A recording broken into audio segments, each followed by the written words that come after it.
No, my son doesn't have school Friday or Monday, and I'm off on Monday, so.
right, we are live wearing the OG Guardian Down cast t-shirt.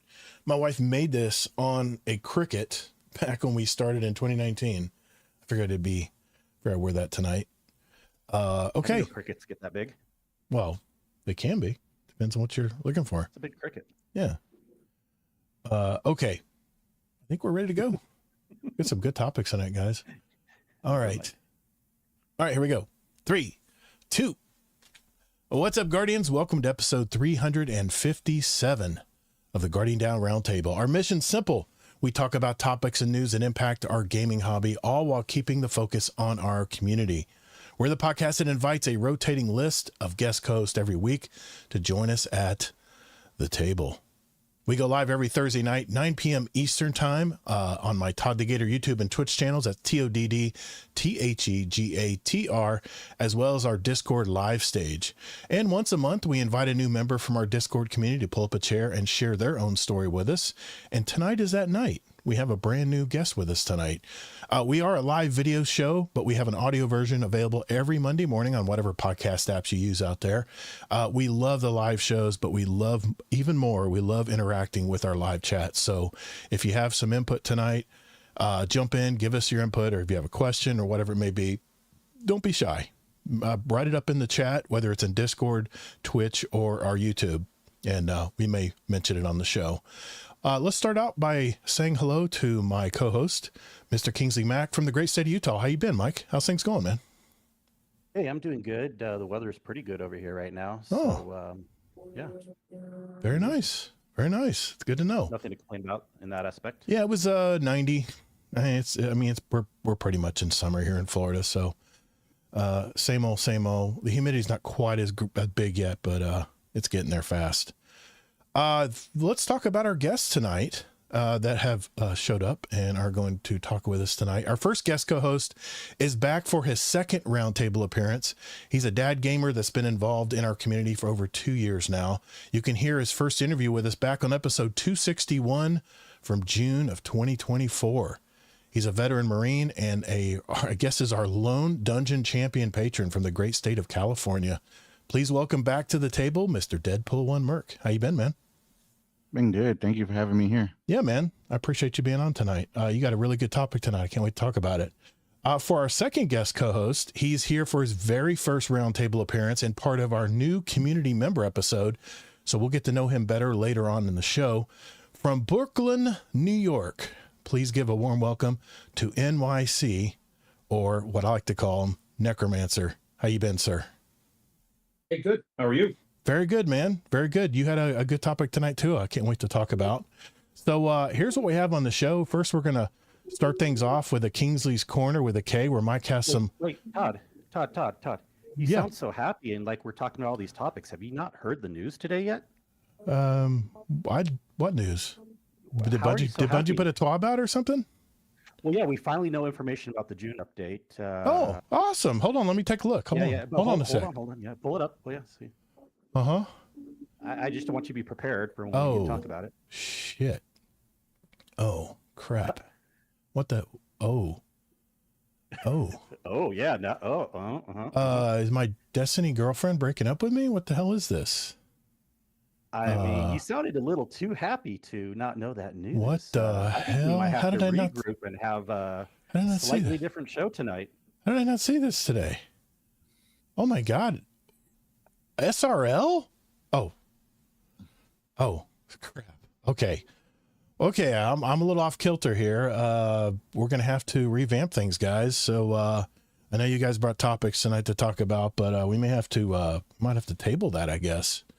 Well, we'll do what we can, but this is huge news. So, I don't know. Is it really huge news? I don't know. I don't know if it's huge news. It's nothing big.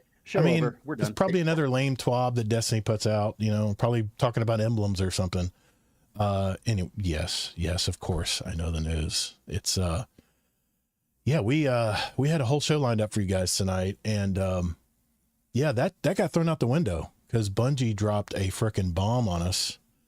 And, that's going to be the bulk of our show tonight. We're going to talk about this article. We're going to mention some things that we heard from this, from some tweets.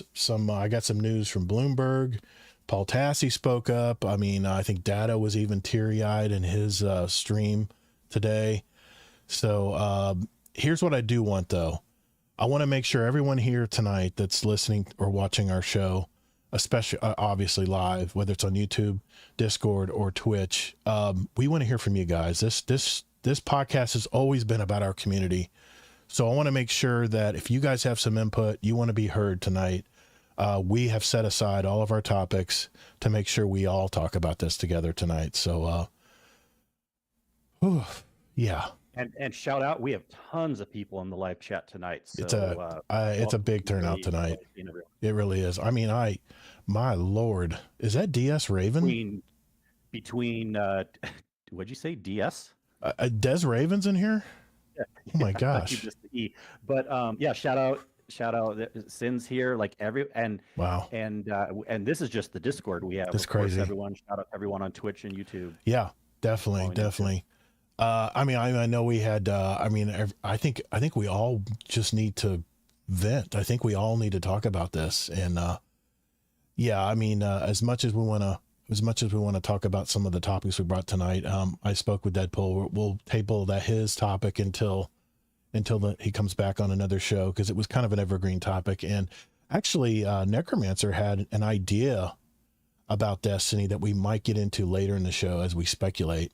But please, if you guys have input tonight, we want to make sure that that we include you guys, include your voice in the in our chat tonight. So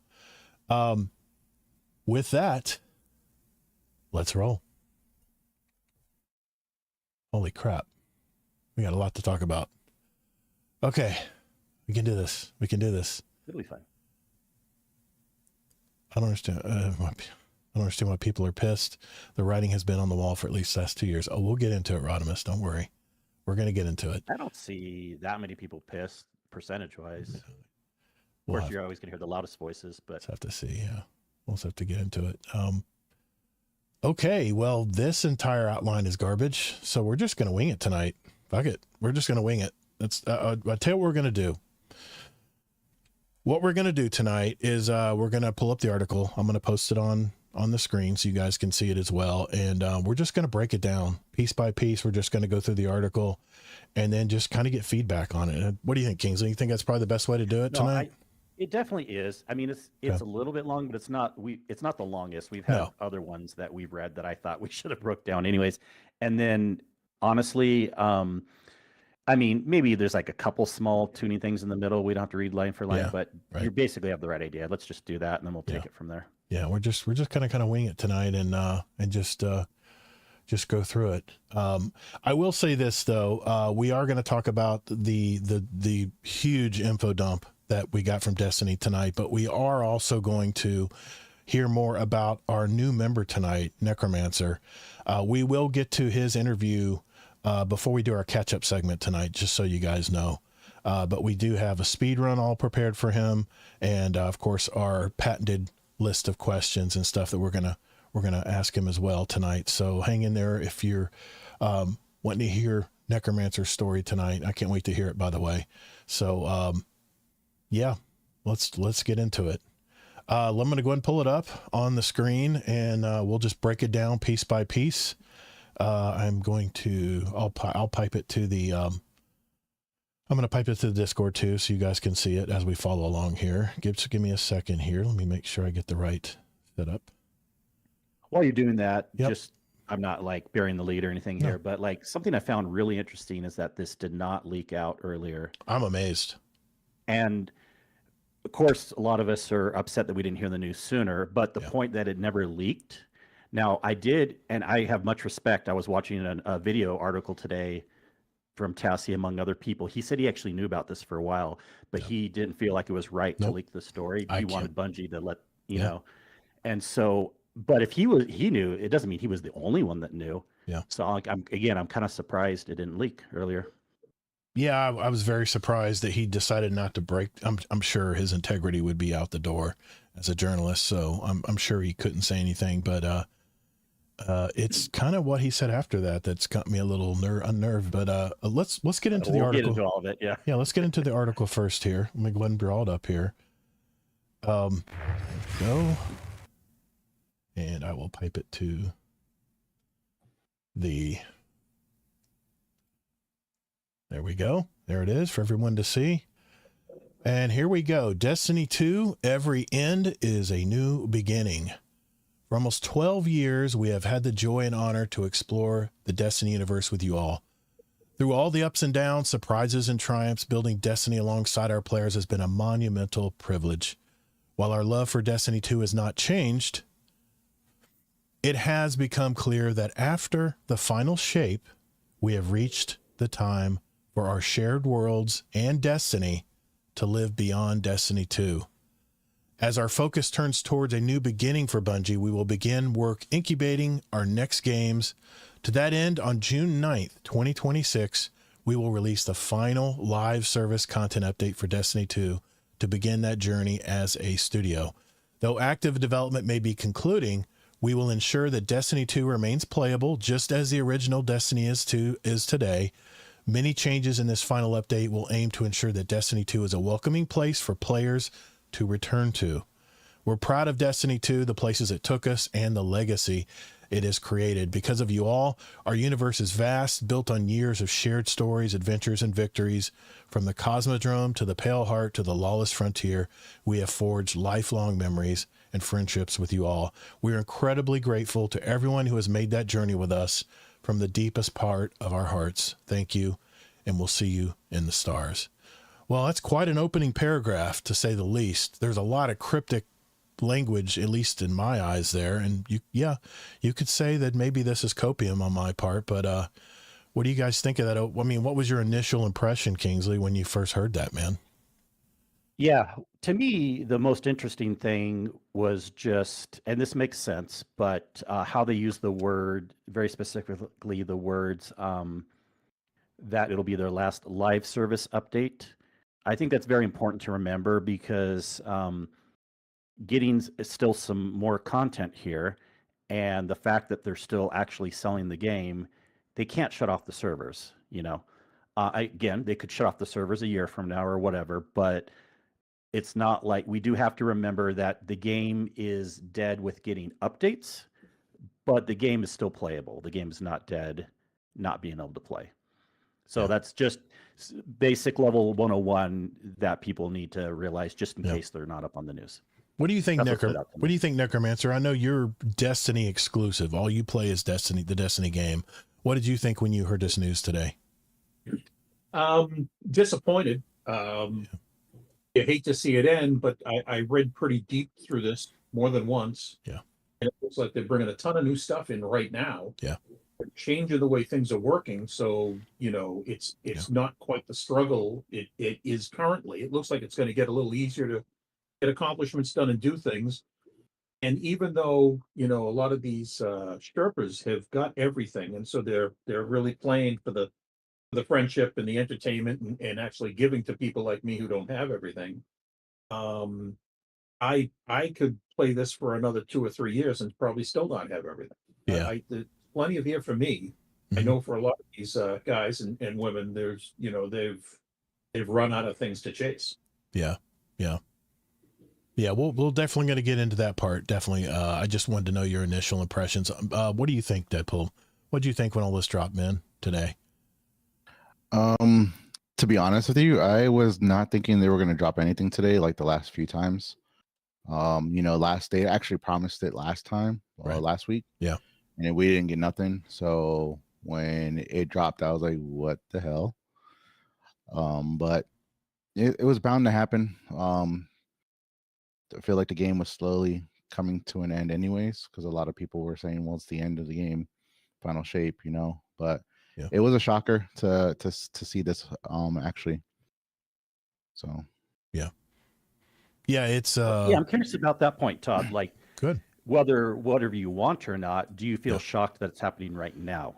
I'm going to be straight up with you guys tonight. All right. I'm not going to really spare anybody's feelings or anything.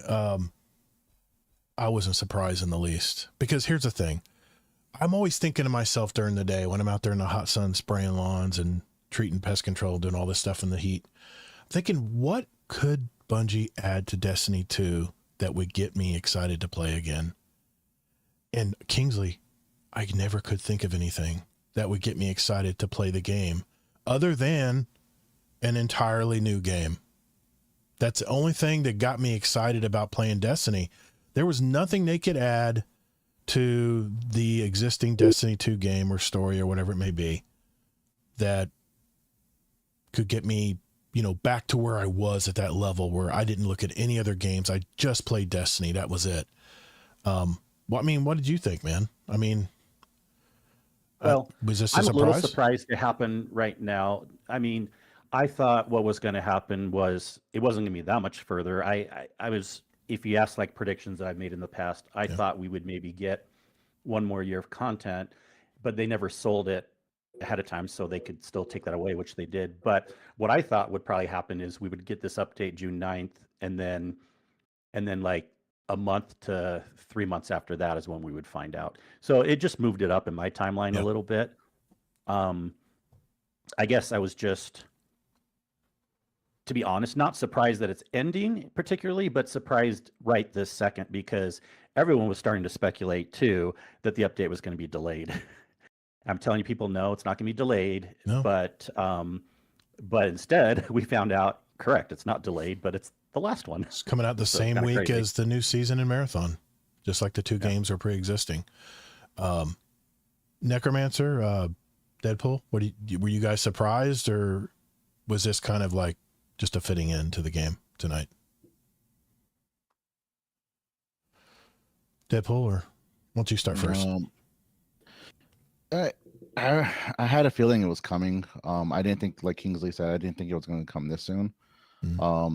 Because like they didn't have anything else.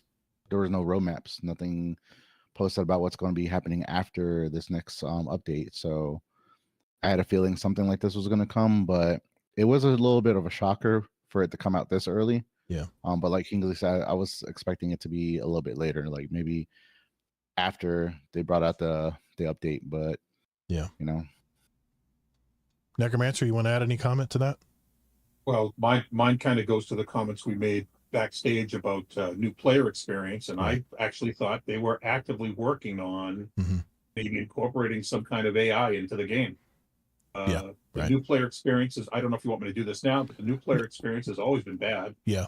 We'll get into it. Yeah, we'll get into that part later. But no, I just want to I just was curious if I'm sorry, I'm not trying to direct how you're talking tonight.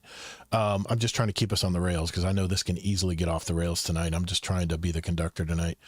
Just if you saw it coming, or were you like totally shocked when you heard the news today, or kind of a fitting in? Oh yeah, I didn't think this was going to be the end. Okay. Definitely not. I got you, man. I got you. Okay. Well, now that we get that out of the way, let's read the next part here. Destiny 2, every end is a new beginning, which I already read. Destiny 2, Moment of Triumph. This is what they're going to be dropping. This is the new name. Yeah, it's called Moment of Triumph. Yep. Instead of Shadow and Order or anything else. I mean, it makes sense because it's the final thing. Exactly. The article's not huge, so I'm just going to read it verbatim tonight. Since Destiny 2 launch, Guardians have turned back the darkness, defeated gods, shattered blades, banished nightmares, outplayed Savathun at chess, and forged legendary stories across the Sol system. On June 9th, Destiny 2 Monument of Triumph will be available to all players. We're inviting all Guardians to take part of the celebration of these accomplishments. Legends, Dredgens, Renegades, Conquerors, New Lights, and everyone in between. And they have a really nice graphic here of like a big party at the tower here with a Monument of Triumph. Each year since launch, Moments of Triumph celebrated highlights from Destiny 2's most recent chapter. This time, the Moment of Triumph update will broaden that celebration, bringing together experiences from across Destiny 2. Legendary marks return from ages of Triumph past, earned by completing a game-wide array of triumphs. They will grant access to a vast selection of free armor ornaments, accessories, weapon engrams, and more. An additional title and armor ornament set awaits those who range widely in their deeds, immortalizing your legacy in Destiny 2. But this update has so much more to offer than the Monument itself. Let's stop there. The Monument of Triumph, or I guess it's a Moments of Triumph. Kind of, it's like going to be like one of those books, that I remember they had this at the end of Destiny 1. Remember they had all these books. That was a lot of fun to me, man. Cause me, man, I love my checklist. I like to check off stuff and it's done, moving on to the next thing.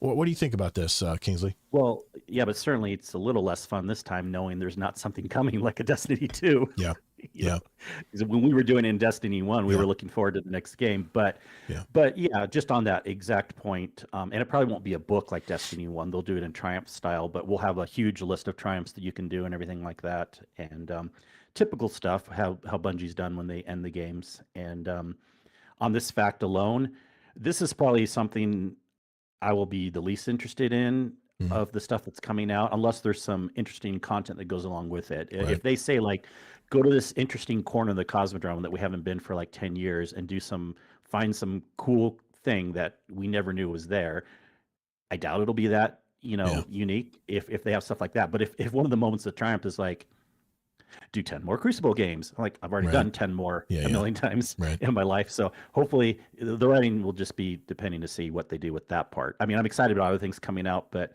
hard to say how exciting the Triumph part will be. Yeah. Deadpool or Necromancer, if you guys want to jump in anytime, just jump in if you have any comments on this. But are you guys going to Did you guys participate? play Destiny 1 Yeah. at all? Did you guys? I guess Destiny 1 players? Deadpool, were you? Yeah, I've been playing since the beta and alpha. Yeah, me too. How about you, Necromancer? And We haven't gotten to your interview yet, but are you a Destiny 1 player? Yeah. No, all D2. There's more here than I can handle. Okay. Yeah, so the reason why I was just wondering is if, remembering kind of what those moments of triumph were like in Destiny 1. Yeah. See, I remember that. It was those books and everything like that, and then you just had it just gave you like repetitive stuff. Like I already did like 30 matches of Crucible, and then you got to do more, and then I remember those days. They had different books within books. It's crazy. But it kept you entertained until Destiny 2. Yeah. So. I mean, all right, I don't know if you guys can remember, but I was there during the Rise of Iron, that whole year where Destiny Bungie didn't say anything to us about what was coming. I feel a little, Des Raven said it best. It kind of gives everybody solace here because we know it's the end. We know there's not going to be a Destiny 3, at least not right away. And if anything, I'm going to do the book because I have something I can jump in. I'm getting rewarded for it, rewarded for my time involved. But the main thing is I'm going to be able to just take my time. There's going to be zero FOMO this time around. We're not going to worry about, it's not going to be disappearing, in 9 weeks, it's going to be gone. I can literally swap around and play Arc Raiders. I've just picked up Diablo 4. I just picked up Division 2. I can now rotate and play whatever I feel like playing every night, knowing that monument, the monument of triumphs, I guess they call it, I know that's going to be there waiting for me. And that's the thing I love about video games, man, especially games like this, where you can just whittle away at things as you feel like doing them. Now, I may not want to run 30 games of Crucible, but I can play 2 tonight, and then I'll jump over and play Arc Raiders. I'll go run a couple runs in Arc Raiders and be done with it for the night. But it gives us, the way they're doing this, we do have that solace where we can cherish the last moments of Destiny content. And I think it's going to be bittersweet to me because I'm going to actually sit there and just enjoy myself playing the content, whatever they're going to be bringing here. We're going to talk about what they're going to be bringing here in a minute. But it just feels different this time. And remember, I've always been talking about in past shows how Sony's up there in the control room. They're looking down on the studio and they're saying, what's going on down there? Are they panicking? What's going on? I honestly think what Sony did is they said, pack your shit. This is over. We're closing it down. Whatever project you've been working on, whatever we've paid people to create, you have so many weeks to get it together, get it finalized, and we're going to throw it all in this update. And it's a lot of stuff, man. There's a lot of wish list stuff in here that people have been wanting for a long time. But that's kind of how I pictured all of this when I heard this news today. I think Sony just said, listen, we're cutting it right here. Whatever you were working on, get it finished up and get it out the door because we're done. We're done with Destiny 2 development. We're moving on to something else. So I'll get into what I think is going to happen to Bungie later, but anybody want to comment on that part of it? I'm trying to look at chat too while we're doing this. Good on that. Deadpool or Necromancer? Sure. Yeah, sure. I think Pete Parsons is going to come back and buy it. You talked about that in the chat. Yeah, I'll mention that later. Yeah, because I think it was B. Leahy had a comment about will Sony shut down Bungie, and right. You came in with a comment. And you had an example, in fact, where someone sold the business, and then as the founder, and then when they tanked the business and it wasn't worth anything, he came back by and bought it for like I don't know what. Right. 10% or something of what he bought. Well, I think it was sold for $700 million and repurchased for $6 million 2 years later. God, and I know the guy; he's a customer. That's crazy. He's retired now, but I've sat in meetings with him. Yeah, and that's crazy. He did real well for himself, space station and all. And I got to thinking. I said, why? I honestly think that Noseworthy and Smith, I think they saw the writing on the wall where Bungie was headed. And I think they just said, you know what? We're gone. We're out of here. I'm really surprised we haven't seen any projects from them lately because, I mean, come on, man. Smith has that mind. Well, they left, and a lot of people knew it started going downhill because of Pete Parsons. So I hope he's not the one that buys it back. You know, everybody likes to blame Pete Parsons. Pete Parsons, I think he was the cheerleader internally for the company. He was trying to keep people pumped up, but I think he saw the writing on the wall. I heard a lot. You heard a lot? I heard a lot of the other side. I have a completely different take on this. Okay. A majority of employees did not like him. Okay. Corporate buyouts usually have your executives sign 3 to 5 year contracts that they'll stay on. Mm-hmm. He got his money. He decided he wanted to buy cars. Good for him, man. It's his money. He got his money. Do whatever he wants with it. It's his money. I wouldn't have flaunted it like that in front of players. Actually, the cars has nothing to do with what I'm saying. Yeah, just people don't like him. Okay, go ahead. Continue. If you look when he left, it was 3 months and 3 years and 1 month. That is almost true. to the day. That's true. He left because his contract was up and he wanted to go have fun with his money. Yeah, you know, think about it. How much of the original Destiny team is still there? I know a lot of the Crucible Destiny team went over to make Marathon, but I'm really curious how much of the original team that had the creative drive to make these Destiny worlds, how many of those people are still there? I mean, they fired like senior artists and people have been there a long time. And I'm just wondering who was left to pick up the pieces for the game. DMG came back, and today on X.com, all he did was post the news. He made no comments. Yeah, he went the corporate line. That's fine. I mean, he could be an easy target right now for people's hate on what's going on. So that was probably a smart move on his part to stay pretty neutral on things. Yep. It was probably a smart move there on his part. So I don't know, man. I just, God, my wheels are spinning today, just trying to figure out, you know, what is really going on here. But I really think Sony just said, listen, we're done. Sony's done. I mean, the Destiny 2 story is done. I mean, I really would have liked to seen the Prophecy story end up. I really would have liked to see how they would have tied that up in at least some kind of bow. But we're used to stories being dangled out there and then all of a sudden going in a different direction. I mean, that's Destiny 1, right? We never really knew what the hell was going on in Destiny 1, and we're jerked into this other direction with Destiny 2 when it came out. And, you know, Luke Smith was like, listen, we're here for the long haul. It's Destiny 2. It's a totally new story. I don't know. I'm just kind of conflicted on this whole thing. Yeah.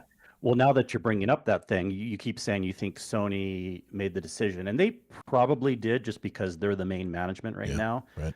But I can pretty much guarantee this would have happened even if Sony didn't buy out Bungie. So. Yeah. And maybe it wouldn't have happened on the exact same timeline, but so like, yeah, I blame Sony for a lot of things, and I still think they shouldn't have bought Bungie and they got hoodwinked. But at the same time, they probably would have happened anyways. Again, Pete Parsons was really running it downhill, and I think he saw the writing on the wall too. He's like, I better get out before it's too late. Sell it while it still looks hot, you know. I mean, I have no ill will against those guys. I mean, other than that, it just seemed like to me, Bungie didn't have a plan. And I almost with all the silence we've had over the past few months, I keep thinking in the back of my head, who's running the show over there? Who's running the show? Because this is being managed so poorly right now. And, well, now we know why. Because Sony pretty much said, listen, we're shutting it down. Mum's the word. Better not hear any leaks about this, and let's finish your projects, finish your work that's on your table, and then turn it in, and that's what we're rolling with. And that's kind of the way I feel this update is. Go ahead, Necromancer. Don't forget, though, they consumed Bungie. They split it into pieces. Yeah. They absorbed X number of workers into their own labs. Mm-hmm. They got the technology they wanted about live game service. And, you know, so Destiny's devalued now, but a lot of the pieces have been taken and consumed, and, you know, that value was transferred. Yeah. Yeah, I agree. I think that what they did is they wanted that live live service aspect. Sure. And who else did it best besides Bungie? You know, Bungie's been doing it good. You got World of Warcraft that does it good too, but you know, it's easy to get Bungie when they were putting up for sale and then things like that. And Yeah. now they're like, we got all the technology we need. Now we know what we need to do for any other live services. And who knows, what if they would have did this, got Bungie before Concord? Yeah. Concord could have probably survived if they would have known a little bit better or had the same technology, you know, some of the Maybe. stuff, you know, even though Concord really didn't come out, but you know. I want to read some comments here from our Discord chat, but I do want to say this first. And this may be a hot take, but I honestly think Sony buying Bungie was a gut reaction. I think it was a reaction because if you remember at that time, Xbox was buying everybody up. I mean, all the big studios and stuff. And I think, and it could have been from poor information that, you know, the heads of Sony maybe got muddled information, but back then, you know, there were other people in charge back then. I think they had a little bit of FOMO themselves. I think they feel like they needed to grab some of these studios up before Microsoft took them all. And, you know, back then it was still a console war going on. There was a lot of competition still going on. There wasn't there weren't games being shared in each of their ecosystems like there is now. But I really think whoever was in charge of PlayStation, was that Ryan? I think it was Ryan. He was really, really hot and heavy on live service too. And who was the best at live service back then? It was Bungie. Bungie was the best at live service. I really think Ryan said, listen, he probably talked to the head people at Sony, and this is all speculation, of course, and said, listen, we got to act now. We got to grab Bungie. This is an iconic studio. They do live service the best. We have this huge plan to release all these live service games. We need to buy them now before Microsoft makes a move on them. And if you remember, Phil looked towards Bungie, but I think he knew a lot more than what Sony knew about the studio. And I still think that 3.6 billion that they paid for Bungie, I think that was literally a reaction from what was going on with Microsoft trying to swallow up the entire game studio industry. I really do. I mean, it's a hot take. I don't know. That was part of the .com boom. Yeah. We've got a bunch of step and repeats here. That thing about Sensors Unlimited. Yeah. Bought for 700 million. 2 years later, it crashes. Bought back for 6. Right. You had the same thing going on with .coms. It was everybody can consume everybody. Yeah. Cisco was buying up everybody. And that's ended, and we got another one going on right now, and it's called the stock market. Yeah. The value of the stocks today are so much higher than the market value of a lot of these companies. Don't be expected if we have another crash that it'll be temporary. It won't wipe everybody out, but it'll wipe out the stock market for a bit. I mean, did you hear the latest news with the Switch too? They're raising prices because the investors didn't think they were making enough money on the console. Crazy stuff. The investors. Crazy stuff, man. I mean, anyway, stay on the rails, Todd. You know, another thing too, Todd. Yeah. Who owns Activision? Blizzard. Microsoft. Well, Microsoft. Microsoft now because they own Blizzard. And they could have got some intel from the Activision folks. Exactly. Activision, you know, they owned Bungie for a short time there, and they were wanting Destiny games like Call of Duty. They wanted them out every year. And Bungie was like, we don't work like that, dude, you know, kind of thing. And I think maybe, Activision might have given us some intel. Who knows? You know, it's so easy to speculate what happens behind closed doors, but at least that's what I think in my head when I think about this purchase of Bungie. And as Amazing Taco King said in the Twitch chat, just need to hope at this point that they don't decide to cannibalize and shut down Bungie for resources. That's always been my fear, man, is that they're going to use the expert talent at Bungie and break them up and move them into all these other studio projects, you know? Yeah. Some comments here. I want to make sure we include everybody in the conversation tonight. Scarlet Maddie says, I totally feel good about the closure.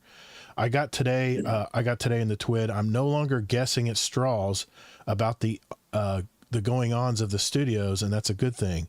Draconis, Kel of, is it Drake? Kel of, sorry, your name's been curtailed. Honestly, fair enough. I can understand the mood. I was on Destiny 1 with Cross and Wolf and just got bummed out because of that post. Like, I actually got a little depressed. Des Raven, I can't say it's closure, but I suppose that's more personal reflection, disregarding personal shortcomings. I've got to connect with some amazing people. That's the thing, Raven. That's the thing, man. All of the memories. That's why I wore this shirt tonight. This was our very first official t-shirt. Hazel and I both had my wife made these. My daughter and wife made these t-shirts. This is our very first t-shirt that we had for our podcast in 2019. I do think it's dramatic to shutter Destiny up entirely when it's made them so much money and is a huge creative resource. The Ghost icon is iconic. I've got more to say on that later in the show, Scarlett. HD Tech, I guess since we know it's better than nothing, but still doesn't make it easier. Started playing this game when I got out of service in 2015. I know it was Destiny 1, but you get the idea. Didn't have the first kid until 2017. So this game has been in my life longer than my oldest kid. Zombie Pops. I told my wife the news and she almost sounded happy. My wife did too. My wife did too. When I told her tonight, I said, Destiny's ending. She goes, really? I'm like, what do you mean, really? Let's see, who else? Well, my wife didn't. She didn't? Well, your wife plays the game. She plays the game. She doesn't play Destiny these days, but yeah. Kelvin's a little bit ahead here. Save that thought, Kelvin, because we'll talk about that later in the show. Yeah, the wording, yeah. The live service portion is ending. I'm telling you, man, we talked about this last week. I don't know if live service gaming model is going to be here in 10 years. I really don't know, man. It will. There'll just be less. Okay. I think maybe it'll be modified. Maybe it'll be partially live service, like updates and content and maybe a little FOMO in there. I don't know, man.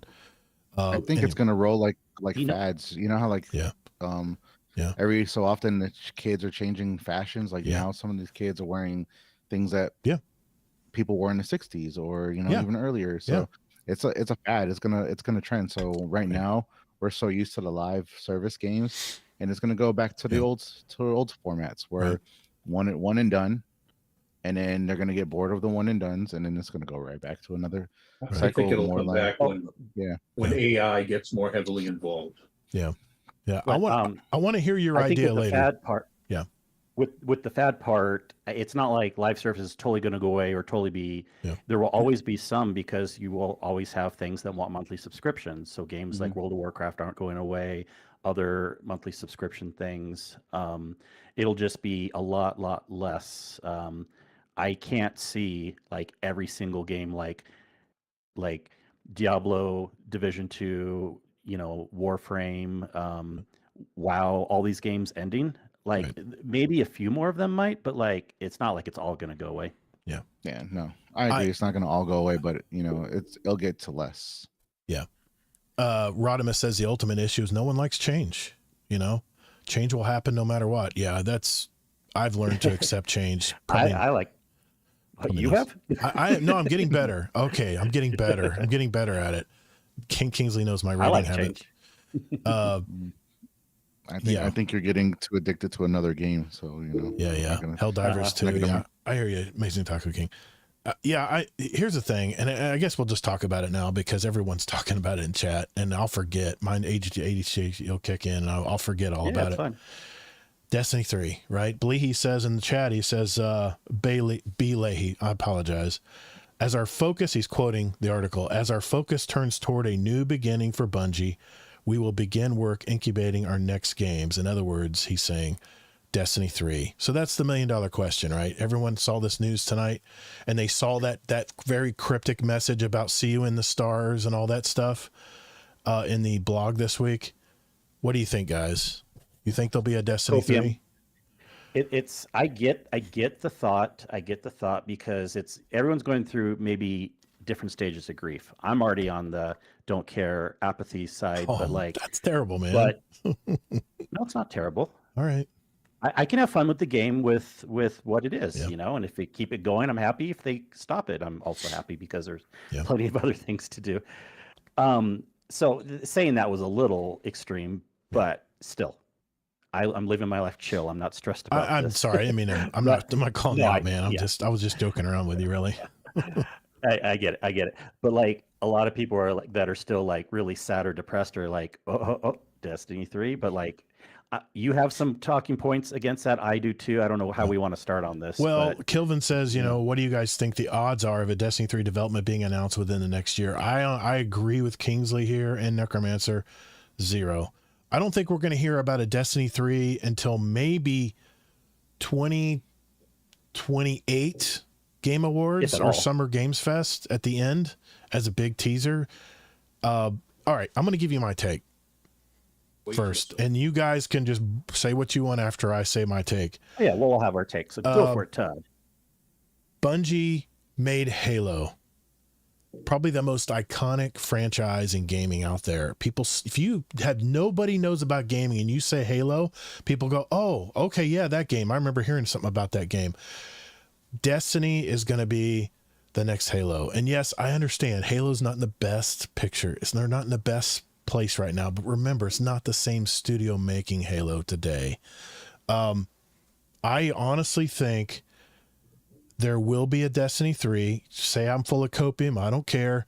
I saw that message as being cryptic and saying that, listen, we can't say anything right now. And I've there's an article from Bloomberg. It says that from internal knowledge and feedback from people that don't want to be named, that right now there is nothing on the plate for a new Destiny game. And they're saying also that right now Bungie is anticipating major layoffs again, and they're trying to pitch all these games, but nothing has been greenlit yet. This is according to Bloomberg today. And then also Paul Tassi said he has an inside source too. I could do that one if you want. That's fine. So Tassi, just like how he had the inside source so that it was going to get shut down, but he didn't say anything. Right. When people started immediately saying, "Oh, but Destiny 3 will get announced soon," right? Some people are even speculating that it's going to be announced in the June 2nd Sony State of Play. And Tassi's like, no. We know what's coming out with that. I have inside sources. There is no Destiny 3 announcement coming out anytime soon. And in fact, if they are even going to start working on it, they need to hire more people, not fire. And the Bloomberg's confirming that they're probably going to fire people. So there's no way it's anytime soon, unless some other studio gets passed to. Maybe Sony will do that. Sure. Whatever, but like as it is right now, there's no chance. And who, I don't know who wrote the TWAB, but they could be maybe hoping, or maybe they're hopeful in their heart that Sony's going to take them by the hand and say, let's make that next Destiny game. But in my opinion, my take is there will be a Destiny 3. It is too iconic a game, and think about compared to player numbers that everybody goes by today. Bungie blew those player numbers out of the water. We're talking big numbers like what Counter-Strike gets when they release content and stuff. I mean, iconic numbers and numbers that we don't see from games today. And there's a lot more competition out there today than there used to be as well. But here's the thing. And Rodimus, you hit it. Why must it be a Destiny title name? I don't think it may not be a Destiny titled game, but I think we're going to see another space shooter opera Western style game like Destiny in the future. I just don't think they're allowed to say anything right now until, I mean, remember we heard speculation that they're already putting stuff together on the board for a Destiny 3. That all may be hearsay, who knows, but it would be in Sony's interest to recapture that money that they've invested into the Bungie franchise, into the Bungie company, developer. It would behoove them to get that at least one more game and one more Destiny or Destiny-like game, Rodimus, where they can get those multiple $1 million, that big hit. Because here's the thing, guys, we're all getting older. We all grew up with this game from Bungie. And what's the one thing that the movie theaters and everybody's doing right now? It's all about the member berries. That's what makes money at the box office. Devil Wears Prada 2, like opening weekend was like $150 million. That's only because of the name. And so I'm just going to say it's on the record. They will come out with another Destiny type game in the future, but I think it's going to be, if you were to, hold it to me on a date, I would say we would hear something at the Game Awards at the very end, like we always hold out for, that there's some great game. I think it'll be 2028 where we'll get a teaser. But here's the thing. Bungie has to make a game that blows everything out of the water like Destiny did back in the day. They've got to think outside the box. But can you imagine a Destiny-type game on a PS7 or a PlayStation 6 or whatever may still be out by then? What do you think, Kingsley? What's your take, man? Okay, you kept adding so many points. Sorry, man. I will pile it on. I will pile it on. I just got so much to say about this. We don't need a PS7 to have a better Destiny game. We need a new engine to have a better Destiny game. And we talked about that with Marathon, how quickly they've been able to adapt stuff. Yeah. There's so many points there. I know. It is a different topic. We're talking about another Destiny versus a different game. Because if you're making the point, the recognizability in the IP, then it needs to be another Destiny game. Yeah. But if we're making the point, any other new game, then that's slightly different. Also, if the IP is that important, then why are they stopping it right now? You know what I mean? So, like, I still think there's a chance that there won't be another Destiny 3, but... And then on the point, just my opinion, I would rather a newer type game, something different, like another sci-fi looter shooter. But I think at this point, and especially if like it's going to be like many years down the road, do something totally new. Yes. And even for 2028, they're going to have to hire a lot of people. So until we hear that's happening, there's nothing coming really. They've got 12 years, Kingsley. They've got 12 years of player data. And to hire people. Well, yes, of course. I think that'll happen. It'll boomerang back, I think, if they do decide to make that back. After they fire everyone? No, That's I mean, weird. I think it'll boomerang back where they decide to greenlight something, and you'll see the numbers start to build again. They're going to have to hire more people. But why would they though? If Marathon's not making that much money and they're firing everyone, we don't know the we don't know the structure right now. We don't know whoever is taking the place of the old Destiny team. We don't know if they're the right fit right now, and maybe they'll just be unfortunately cannon fodder for cuts. And before they decide to greenlight something, but down the road they will. I really think they'll greenlight something eventually because Sony has to get something back out of Bungie, and it ain't gonna be Marathon. It ain't gonna be Marathon. Saying something's a little more vague. I agree that they'll have something, but who knows what? But it'll be a Destiny. Yeah. I mean, let's say that it's not Destiny, but all of a sudden you see Zavala in the scene. Well, hell, everybody knows who Zavala is. We'll say, holy shit, Zavala, what's he doing here? And then it'll be like, I don't know, it could be called whatever space shooter they come out with. But I mean, I honestly think they should get away from live service. I think they should make a survival shooter, like kind of like Arc Raiders is a little bit now. And I know everybody drink. I said Arc Raiders again, but I'm really loving that aspect of Arc Raiders right now is because you go into this world and all the enemies can kick your ass if you do not pay attention. And I think that's what. Well, it won't be like Arc that. Raiders if they're not doing live service because that's live service. Well, I understand that, but I think, like I said last week, I think they need to make a game, sell a game, make their money, maybe do a DLC drop like they did in the olden days. But this live service model, I don't think is sustainable, man. We are too voracious in our appetites for these companies to keep up with all of these cutscenes. Diablo, Division, Warframe, it's sustainable. Okay. Maybe I'm Final wrong. Fantasy. Maybe I'm wrong. Final Fantasy, I think Necromancer was trying to talk. I want to make sure he got his 2 cents in. Yeah. Again, we all have different perspectives. Yes. I think they've already written here that they're incubating other games. So that could be hopeful. That could be hopeful speak. Like I said, nothing's been greenlit, according to inside sources. Yeah. Yeah, but read it for what it is. They're going to try something else. Yep. They're still selling Destiny 2. Mm-hmm. There's going to be a new Game Pass, so that's going to sit and operate. It just won't be live service anymore. Right. And depending on the success of their next new, as yet not named as of yet games, they may revisit Destiny 2 because look at the IP there. Look at how big the worlds are. Yeah. Why would you abandon that? And that was my thing about Destiny 3 all this time. You've got all of this IP, you've got this huge game size. Why are you going to go and start from scratch and build a new one? I don't think that's ever going to happen. Mm-hmm. But again, you don't know how AI is going to play with all of this. Yeah. And you could see a 5-year period or an 8-year period where D2 just is a game that exists on its own, and all of a sudden they revisit it Mhm. and announce new content. That's my hope. And I Oh, do. yeah. I think way down the road, and then Mhm. they'll definitely need more employees too. But yeah. Go ahead, Deadpool. I think what they're going to be doing is focusing on their new IP, which is Marathon. They're going to take these people because they did promise for the Marathon people that they were going to start doing PvE stuff and separating all this stuff. So they're taking some of the people from Destiny, going to put them over there so that way they can help out with Marathon. Sure.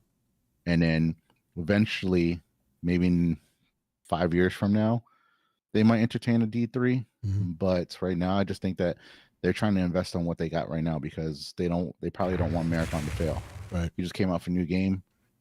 Sony's thinking maybe we already had so many failing games. Mhm. What can we do to save this game that just came out that we're expecting to make millions off of? Right. But we're not making anything off of it. And right now we have a game that nobody's really playing because it kind of ended the story in a sense. So what are we going to do to help alleviate that pain that we're going through? Right. I think they're going to focus a little bit more on Marathon, try to help it do better, and then, like I said, in a couple of years, Destiny 3 might be in the talks, or maybe something new. So Yeah. remember, Destiny 2 is not a failed game. It's come to an end, Oh, but sure. it had a great run. Sure. Mhm. Yeah, I agree. And I think Blink said it in last week's question. He said, what if the Marathon is the one that carries the torch for PvE until the next Destiny iteration comes out? Maybe it's Marathon's turn and they're part of the Bungie studio that carries on the space shooter genre. And I think we talked about that last week, but you said ick, I think, Kingsley, was your exact words. Or ooh. Or no. Well, that's just personal opinion. Like, even if they add a lot of PvE to Marathon, it's not going to interest me because it's just still an arena shooter. I want a full big world looter shooter RPG MMO style game, not an arena shooter or PvE. Dadbot Hero says there are several reports on X that there will be significant layoffs at Bungie within the next month, and there's no current development for Destiny 3. Yeah, we were just talking about that. Yeah. And Scarlet Maddie, I guess that's the point of a community. The game could stop being updated, but a place like this, the GDC is forever until someone gives it up. And I was just going to say that toward the end of the show, but we're going to talk about what they're going to be dropping here, and it's a lot. This is content for months for our raid team, Kingsley. I mean, we're like putting ideas together now that we finished the Salvation's Edge final boss. What are we going to do now? What can we do to shake things up? Well, we got a ton of stuff coming where we can shake it up. We can do SRL one night. We can do, obviously we got the Pantheon coming up. We'll talk about that in a sec. A lot of stuff, man, that we'll be able to do on the weekends with our normal raid group, our team of 6. Until Sin gets too busy. Exactly. We'll have to, we'll have to pay him a premium to quit work early and come home and play. Raven says, hopefully live services as a fad was just fully crash out. There's people that do it well, and there's basically what Kingsley said. Paul said it wasn't a Destiny 3. Live service games, you sell the consumer a product, and then every blank months they give you more money. Why would anyone let that die? And that was, just to be honest, that was part of Deadpool's topic tonight, which we'll tease that because we'll talk about that in another show. Geez. Yeah, Blee. So I think green is people in Marathon will be Destiny 3. We've seen the crashes. Bungie had a hell of a run with Destiny, and somehow Warframe just keeps gaining steam. That is true. It's because they are so community centric, and they literally just make the game for whatever the community wants. I've heard so much good feedback about that game, but I get seasick playing it. So I think the next thing we'll hear from or about Bungie will be layoffs or the scrap it and just keep the name. Danger Power says they don't need another Destiny game. Go ahead, Deadpool. I think there's a lot of good games out there that actually have been lasting a long time, like World of Warcraft, Final Fantasy 14, which is another online game. They've all been lasting for a long time, and I think that all it is just Sony wants to go into a different direction, possibly. Yeah. So, like like I said, they did have some failing games. I'm not saying Destiny failed. Yeah. Destiny was actually an amazing game. I love Destiny. I still play it. It's the longest game I've ever played, and I'm still playing it. I'm over the 12-year mark now. I played it in 2014 after I was burnt out from Call of Duty all those years. It was game changer. From Call of Duty. I was going to give up. I was going to give up live. I was going to give up gaming, multiplayer gaming. I was actually going to take a break from gaming, and then I saw that damn teaser about Destiny at the it wasn't the Game Awards back then. It was that's other spring thing. It's closed now, but the whatever you know what I'm talking about, where they preview the games and stuff. Kilvin says, agree, it doesn't need to be a Destiny game, but I can't see Marathon carrying the studio. I mean, it took them a long time to escape the Halo shadow, says Raven. They'll remaster Destiny in a few years when it hits 20. That's an idea. Zombie, we've talked about that. Danger Powers, hell, Capcom came out of nowhere with Pragmata. Bungie has the resources. Can that come up with an unknown IP and do it right? Dadbot Hero, guys, crazy thought here. We had Destiny 1 and Destiny 2 launch, thrive, and fail before we got GTA 6. GTA 5 launched in September of 2013. What are you saying there, Dadbot? I wouldn't say Destiny 1 failed. There was a specific plan to end it and start Destiny 2. There was a plan to go into Destiny 2 after they made Destiny 1. They were already working on the next game. Destiny Sin says Destiny Rising is basically Destiny 3, Destiny style Smash Brothers, Forza 67 Sparrow Racing Edition. B. Leahy says, just wait until the Traveler shows up in the skies of Tau Ceti 4. Oh, shit. Yeah, I could see that. Trying to skim through them here. Live service games are not sustainable unless some miracle computer scientist invents some kind of AI that can do lots of the work. I'm telling you, man, I keep seeing, I mean, Arc Raiders is dealing with this right now. They're live service. Everybody drink. They can't keep up. People are dropping off the game because there's nothing left to do. I'm still in the honeymoon period because I'm still trying to do stuff on there, but I can see where the end of the line's coming for me, where it's the repetitive loop is not keeping me engaged. So I can see how that goes out there. So I'm just trying to make sure I didn't forget anybody's comment here. I will say on Marathon, they're inching closer to an MMO. They're adding a social tower like space sometimes in or after season 2. So that's neat. If anything, I think you see a tiny bump for Marathon purely out of support for the studio. My optimistic brain tells me. Yeah. So, I mean, lots of input out there. I just make sure I want to include everybody's comments tonight since we're all talking about this. So, E3, thank you, Amazing Taco King. Yeah. Back then it was called E3. There was no Game Awards. So there's another thing I thought about too. Like, if they kept on going with Destiny 2, they would still have to support PS4 and all the other old gen consoles. So maybe this is their way to break away, so that way they can. That's what Destiny 2 did. IP, yeah. So that way their next IP just focuses on all the newer consoles or all the newer stuff. Because can you imagine? I was told to do that years ago. They should have. Yeah, they should have. Years ago there was an issue. It was called COVID, and there was a chip shortage. That many years ago. But there was a chip shortage, and there wasn't a big availability of PS5s. I still think that's the reason why they kept the PS4 in line. That's like 6 years ago now. Okay, maybe 5. 20. Damn, it is. Damn, I'm getting old. Okay. All right. So let's talk about what Bungie is actually bringing with this big drop, right? Let's get into it. Recovering Soul. We've been embracing the mission of making this update feel meaningful, looking back at the many requests that players have shared with us over the years while finding ways to bring some of them to life. And now on June 9th, we're aiming to deliver a collection of love letters to players across all activity types within Destiny 2. Although many were intended for future releases, we wanted to make sure you had them in this update. I mean, that just gets me excited reading that sentence. Our goal is to ensure Destiny 2 can be a place you come back to and feel rewarded no matter what you play, while also having enough variety and activities to fill your mood for a given play session. Whether you're looking to play competitively, slay a god or two, or just spend time exploring the destinations. That's me. There will be something for you. Below, you'll find a laundry list of features and bullets, but expect further blog breakdowns to give a full picture. And of course, a few surprises you will find out on launch day 2. Thank you for not telling us everything that's going to be in the game. Okay, story-wise, the Monument of Triumph will deliver small character beats to leave the story and characters in interesting places, touching on themes across Destiny. I do like that they're trying to tie a knot in some of the character arcs. That I'm happy to hear. We encourage reading and exploring to find all of the Easter eggs, callbacks, reveals, and love for those lore hounds out there.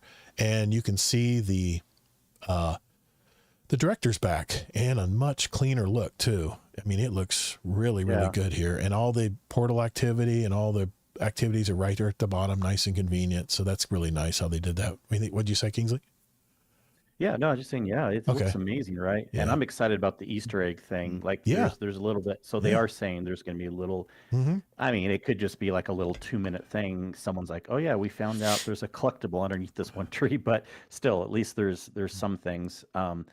We'll see on that. Now this is why is Nessus all red? No, I'm just kidding. I don't know. But I think that's what they probably have. It's probably highlighted because if you look to the left, there's Gotcha. Yeah, that makes so sense.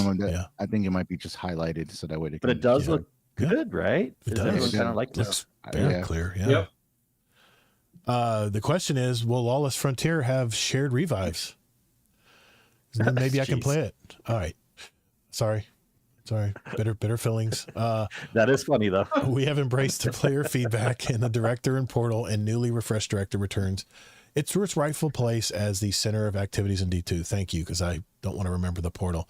All portal activities are still available. Just look at the bottom. Pantheon 2.0. Oh boy, Kingsley got excited after hearing that, I bet.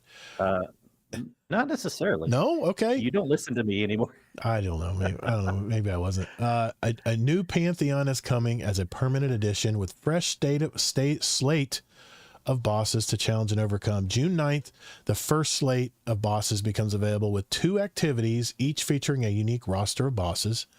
Then June 13th, you notice this isn't a full week. It's like scattered. We're calling what we're calling the Gauntlet, the full lineup of boss encounters in a single activity. That's the Pantheon pretty much.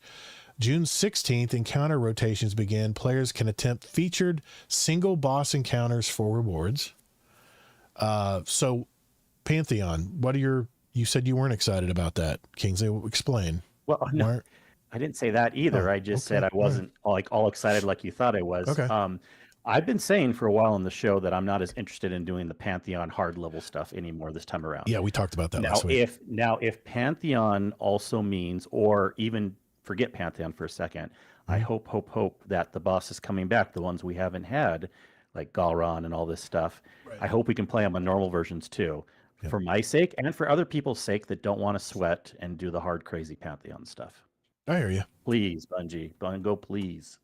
Well, but if all we're getting is a 2.0 of like the super hard stuff, remember, everyone who hasn't experienced the other Pantheon, even the first week was like harder than a hard level raid of normal raids. So this isn't for an average player. Right. So I hope they have a normal version too. Yeah, that's why I didn't really do the original Pantheon. I didn't do it too much because like I never raid with the groups I went through. It was so challenging. And I did I think 1 or 2 with Zebrak and a few of the I did a week 1 community. Yeah. And we got past 2 of them and then we got to the planets, and I think the planets we just kept wiping and dying. And I was like, yeah, this is enough for me. If they want to make this friendly and have more people in, every one of these activities should be set up with the expert, master, ultimate. All of those should be selectable for whoever's going in. Yep. I hope Necro that they do make a normal version of the raid stuff too. We know the regular raid stuff where they're bringing, and you'll talk about this, Todd, weapons and stuff. You can do that on normal modes, but I hope the Pantheon will also have a normal mode. And yeah, you can't do the normal mode for competing or getting the better stuff, but please let us do these returning bosses that people haven't had a chance to experience on a normal mode. Well, if you do a normal mode, it'll be like a teaching moment for other people. Exactly. That didn't get to experience all this. Yep. the first thing I thought about with Pantheon is this is something our raid team can do on the weekends. Let's go through the gauntlet. Of course you did. Yeah, I mean, but this is harder than master stuff, Todd. And when we tried to. Yeah, that's true. Yeah. That's true. I mean, it took us a while to get through that final encounter on Salvation's Edge, but we did it. I mean, that's the fun but of not doing on it. Hard mode. Yeah. No, that's true. That's true. Let's keep going here. Raid and dungeon loot updates. All raid and dungeon weapons and armor have been revisited to bring them to modern standards with full tier parity, set bonuses, new perks, and more. New perks, I like to hear that. Crafted weapons will have an upgrade path for tiers 1 through 5 and more information coming in a future article. Weekly featured raids and dungeons return, giving players additional opportunities for high-tiered rewards each week. We have all the details and specifics planned in an upcoming TWID. Destinations, a trip down memory lane. Destination weapons and armor have also been revisited to bring them to modern standards with full tier parity, set bonuses, new perks, and more. Again, new perks, that gets me excited. Some destinations will have distortions, as I think Scarlet Maddie was mentioning in the chat. They will have distortions, a new addition to bring more variety and a touch more challenge to your time planet side. Distortions also bring unique rewards to earn for participating beyond your slate of destination drops. So are we talking like ultimate public events here? Well, I don't know if it'll be just the version of more challenging. They might have a normal version of this too. Yep. Yeah, it's the wording is a little, I guess, somewhat vague on that. I guess we'll find my out. theory on this is we were supposed to also get a little small activity with this update That's coming right. up, just like the last one got that lame reclamation activity or whatever that no one really liked much. I don't remember. I'm guessing this was the activity and they're just baking it in. I got you. I got you. Yeah. Okay. But we'll see what it is. And hopefully they have a normal version of it too. I mean, Deadpool or Necromancer, are you guys excited about getting tiered loot in the raids and dungeons now? Is that going to drive you to play, or what do you guys think? I don't know if it's going to matter. I mean, does it matter now? Are we going to get what is the bonus we're going to get for tiered weapons? Well, tiered weapons basically they've got rid of crafting for the most part, except for some of the older raid stuff. But the only reason you want to get a tier 5 is you get more columns with different roles and different make you feel better. It's still replacement for Pinnacle. It's still RNG, yes, but yeah. I'm getting a lot of that now. Why is that going to change? Oh, good point. Good point. Yeah, they're just saying that it'll be a little more doable. See, kind of right now how it works in at least Desert Pep and some other things is like it is pretty hard to get a tier 5 drop unless you do the crazy hard mode in that raid. Okay. Or in some of the other raids, they just don't even have tier 5 at all as an option. So yeah, they're going to add it, but I kind of have a practical point of view myself. It's like, is it really going to matter? Look, I guess if you're still going to be the collector person Yes. that likes it, even after the live service part is done, then it's something to chase. I'm not saying someone shouldn't like that. But to me personally, and we always tell people this when we're raiding all the time, when we Sherpa people, you don't need to have certain weapons, tier 5 this, tier 5. The only time you need that stuff is if you're doing the ultimate content. Right. And even then, it's way more important how good of a player you are than what weapons you have. It's just that when you're a really good player, you kind of just naturally have those weapons too. Yeah. So they just fall. Trust me, people, you join our raids. It does not matter what tier versions of weapons you have. You'll be fine. You'll be fine. I mean, we played 0 to hero in a lot of raids and did just fine with basic weapons. Okay. Sandbox, new abilities and ability updates. Can I go back real quick? Yeah, go ahead, man. Yeah. So I think with the tier stuff for the raids and dungeons, I think it's going to bring a little bit more build crafting. So you're going to be able to experience different types of traits and aspects on your weapons. So it might bring a little bit difference, and then might make the weapons feel a little bit different from the old and original ones. Right. So I think that's what some people might go after. Yeah. So like you'll be able to pair up different aspects. I agree. However you want to. I do that on some of my builds. I think that's what it's going to do for some of the people that collect and go after them. So like I know if for Bolt of Glass, my favorite hand cannon, I would definitely go for that if it was a tier 5 and had the 3 perks. Yeah, that'd be cool. Yeah. You know, because then I could change it out and do different Right. things. I hear So you. that's one thing I would think it would be good. This whole distortions thing, Mhm. I don't know if it's gonna bring anything good or anything like that. I think that what they should have did was actually focus on making the you know how like we have the public events and stuff like that. Yeah. If they would have just kept them going harder, like when you do Yeah. when you get it to the harder version, just make it harder and make it even Yeah. destroying us and making it more challenging like it was when it first came out. I like That would be something cool. I like So, multiple tier public events where every level you get higher, the more better you're gonna could possibly get to drop. I like that kind of stuff. If if everybody's game, let's go again. Let's see if we can keep it going here. Okay, let's talk about the sandbox. We got new abilities and ability updates.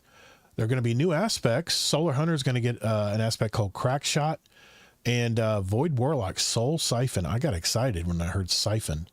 Solar Titan Shield Burst. A new Hunter melee. Void Hunter is going to get the Phantom Surge. New grenades. All classes are going to get a Strand Slice Wire grenade. I kind of envision what that's going to do. All classes are going to get the Stasis Shatter grenade.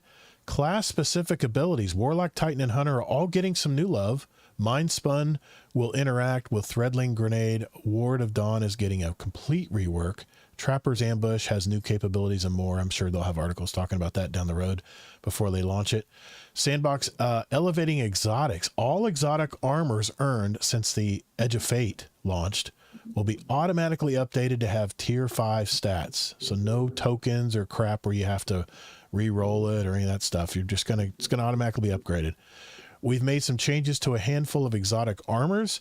As an example, what if Warlocks could throw 2 Nova Bombs in quick succession to create an even larger explosion?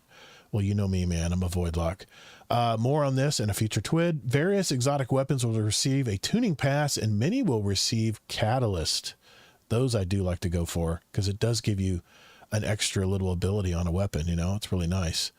Okay, on that so far, what do we think? Kingsley, why don't you start us off, man? Anything that stands out there that you're excited about, or what? Yeah. Okay. Oh yeah, for sure. Sorry, let me just pull this back. I really like how we're getting new aspects and grenades and things like that. It's almost like we're getting a mini subclass thing to play with. That along with bringing the old raid bosses back would probably be the most exciting thing for me. I actually like when the sandbox changes, and I wouldn't say like I'm a meta whore, but I do like to look for strong standout meta builds for 2 reasons. It helps do good DPS in the raids. Yes. And 2, it gets me to try a new build, right? And I like change, Yep. So like the Arc Warlock was really hot this last season, which was only supposed to be 3 months and or sorry, 6. Forever. Well, now. anyways, it's been going forever. Yeah. And so, but then I started thinking as you were reading this tonight, I'm happy, but it's also sad. Might be the last time we see the meta change. Exactly. And I hope it's not going to be locked in a spot where like certain sub classes are just never, because I mean, what can they do though? It's impossible. Like in Destiny 1, Arc Warlock never became a standout. Never. In Destiny 2, it's a standout right now. But when they change the meta, it may just be a couple things. Again, people, it doesn't mean you can't use what you like and have fun. But right. I do. If you want to put out the maximum DPS, there are reasons why people pick meta builds. Yep. Yeah, totally agree. Probably the 2 words that got me excited were Soul Siphon. That's got me curious about the Warlock. That's what I mean as a Warlock. So that gets me excited because I'm a Voidlock. And that sounds like a Void Warlock thing. It is, yeah. Yeah. What did you guys see? Did you find anything else fun, like the grenades or anything else on this list? Deadpool or Necromancer? The Strand Slice Wire grenade makes me think of something like the Predator. That's what I was thinking. Net that they throw on you and it like pulls and it like digs into your skin and it just cuts you in pieces. Yeah. That's what I was thinking. And I was like, hopefully it looks something like that. That would be cool. And then the other thing was, why can't we be like Ikora? Throw a Nova Bomb and then all of a sudden do Arc ability right after the next. She can do that. Yeah. Why can't we do that? I don't know if we're gonna see that. Might be too late to get that one. But that would be cool though, right? Yeah. Throw a Nova Bomb and next thing you know, she's doing your Jesus beam. Yeah. You get excited, Necromancer, over this? Are you?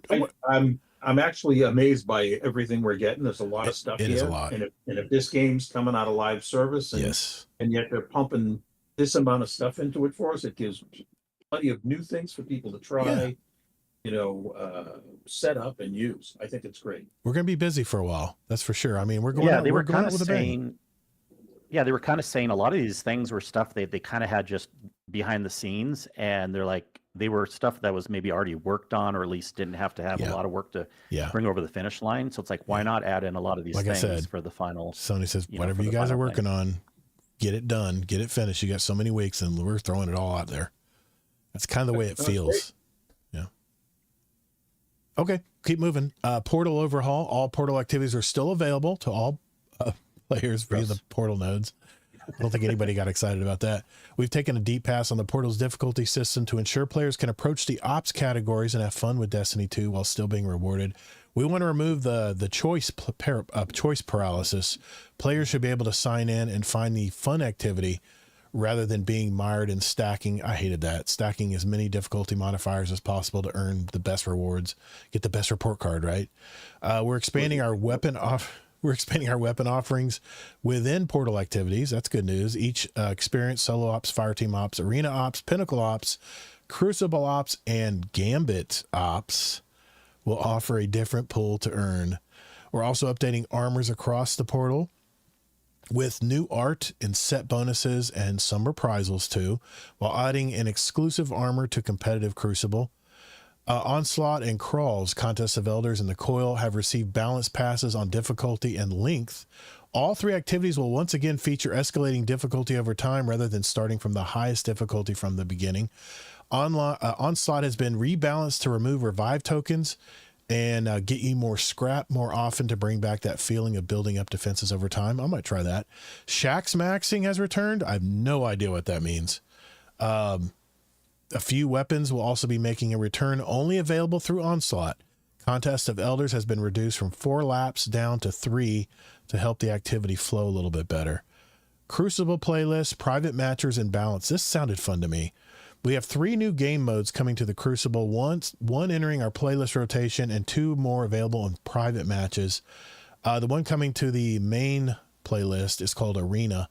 It's a gunplay centric with some old school Bungie PvP vibes. I'm thinking it's going to be that special ammo thing that they did at the end of, remember everyone was using sidearms because the special ammo was falling. I don't know. We'll see. That's what I remember from Destiny 1 vibes. Private matches are going to have glass cannon. It's a throwback to Destiny 1 balancing. Private matches also are going to have software, third person abilities only. Think Mayhem, but a little more wild. That sounds interesting. Iron Banner will return every 4 weeks, and trials will appear on non-Iron Banner weekends. Both game modes feature tiered loot and new armor sets to earn. I'm excited about that. I love Iron Banner. Heavy metal returns with a third vehicle type, the Cabal Walker, a brand new map, mixed vehicle combat, and vehicle selection. Sorry, I just can't get excited about that. Maybe you do, though. A full suite of competitive Crucible weapons will become tiered, and as mentioned above, a unique armor set has been added to incentivize more competitive play. Gambit Ops. Gambit is now being upgraded to an Ops category and receiving a rewards refresh. New armor to earn with a unique set bonus. We're reprising iconic Gambit weapons as tiered gear with new perks to earn. Let's stop there. So all of the activities that they're redoing, Crucible, Gambit Ops, and Onslaught, and Contest of Elders, the Coil, all that stuff. What do you guys think? Is this something that's getting you excited to come back and play? Or this is all through the Portal, by the way. Portal. So people already joke that Destiny Crucible is kind of the retirement home PvP. Yeah. This will really be now with the game. I'm not saying that as like a judgment call, but like because the game is done, live service and stuff, it'll be where Todd and people can just have fun forever playing. I'd still like shooting Crucible. Guardians in the face. That's fun. You know, you die and guess what? You don't lose all your shit. You come back and play another. I'm not saying anything about PvP in general. I'm just saying this game compared to other games. Yeah. But no, this is amazing. For people that love all this, I think it's very smart that Iron Banner will be on a 4-week rotation. That's great. And why not, right? It's and this is what you have to do too. If it's not going to be live service anymore, you can't have a variable schedule. You have to just have it built in. It's just going to come around on a schedule. My vote is to have a Gambit Ops weekend with our raid crew. we'll split it up or somehow bring some other players in the community in or something. Have some Gambit, maybe a Crucible Gambit Ops night or something. That kind of be fun. Okay, as long as Gambit we in a also long do time. the Mayhem Software one week. Oh God! All right, fine. I can endure it. I can endure it. Deadpool, what do you think? Yeah, it's just gonna be for fun. Gambit used to be my game mode. Yeah, I used to play it. I've gilded the Dredgen title. Me too. I think 13 or 14 times. Not me. I didn't I didn't gild it this last time, so I'm thinking about maybe doing it before this last 19 days we have left. Right. I might just try to gild it so that way I can keep it up. But yeah, it just I was excited to see that they're actually going to give Gambit a little bit of love. You know me, Todd. I like PvP too. Yep. So it's interesting with the new modes that they're coming out with. I like to do a lot of private matches too. So me and my clan, we do private matches here and there. That's how we warm up. So we'll do a few private matches and then we'll go right into PvP. And then I love that Iron Banner is going to be more accessible. It's not going to be gone for like almost half a year. Yeah. So and it's back every month. So back to where it used to be, every month. So if you don't get if you don't get your perfect rolls and armor, don't worry. Next month there'll be another Gambit Iron Banner week and you can go back and try again. What do you think? What do you think, Necromancer? You excited about this? All of it actually. Good. It's funny. Gambit to me, I always considered a Gambit game to be RNG. Yes. I play the same way. I do the same things. Right. Sometimes I come out at the top of the scoreboard, and then the next time I'm in the bottom and I've hardly dunked anything. It's just, what kills you? What do you get away with? But it's a lot of fun. Gambit gets a lot of crap, but I think it's a lot of fun. Yeah. I know you are probably more casual, right? You play a few hours every week, maybe. I don't know what your play schedule is, but I mean, it seems like you're kind of still in the honeymoon period when it comes to Destiny. I may be guessing here, but we'll talk about that later in the interview. But how many hours do you typically play every week? I play about when I'm not traveling. Right. I play about 4 hours a night every night. Oh wow! I play Saturday mornings. I play Sunday mornings. I'm all in, but sometimes I travel for a week, and if I'm not at my PC, I'm not playing the game. Gotcha. Okay, that's kind of my old schedule. Gambit actually is one of those game modes where you actually have to have like specific roles. So like when I play with my friends, I'm normally the invader, so I would always go invade, right? And they would be responsible for collecting the motes. And then one person would be responsible for spotting the invader. And then normally I would be the one that killed the invader whenever they came over. Yeah. So that's how it worked for me and my friends. The moment I did not invade and I started letting somebody else invade, that's when I noticed we would start losing matches. Yeah. And I'm not trying to toot my own horn and say I'm really good at it, but it just sometimes some people they don't get the concept of why you invade, why you don't invade. Like my friend Pip, who's actually in the my best friend actually, Pip, he's in chat. Nice. He is a great and amazing teammate. He's actually very supportive, and anytime there's something that might be slacking or something like that, right? He picks up the weight.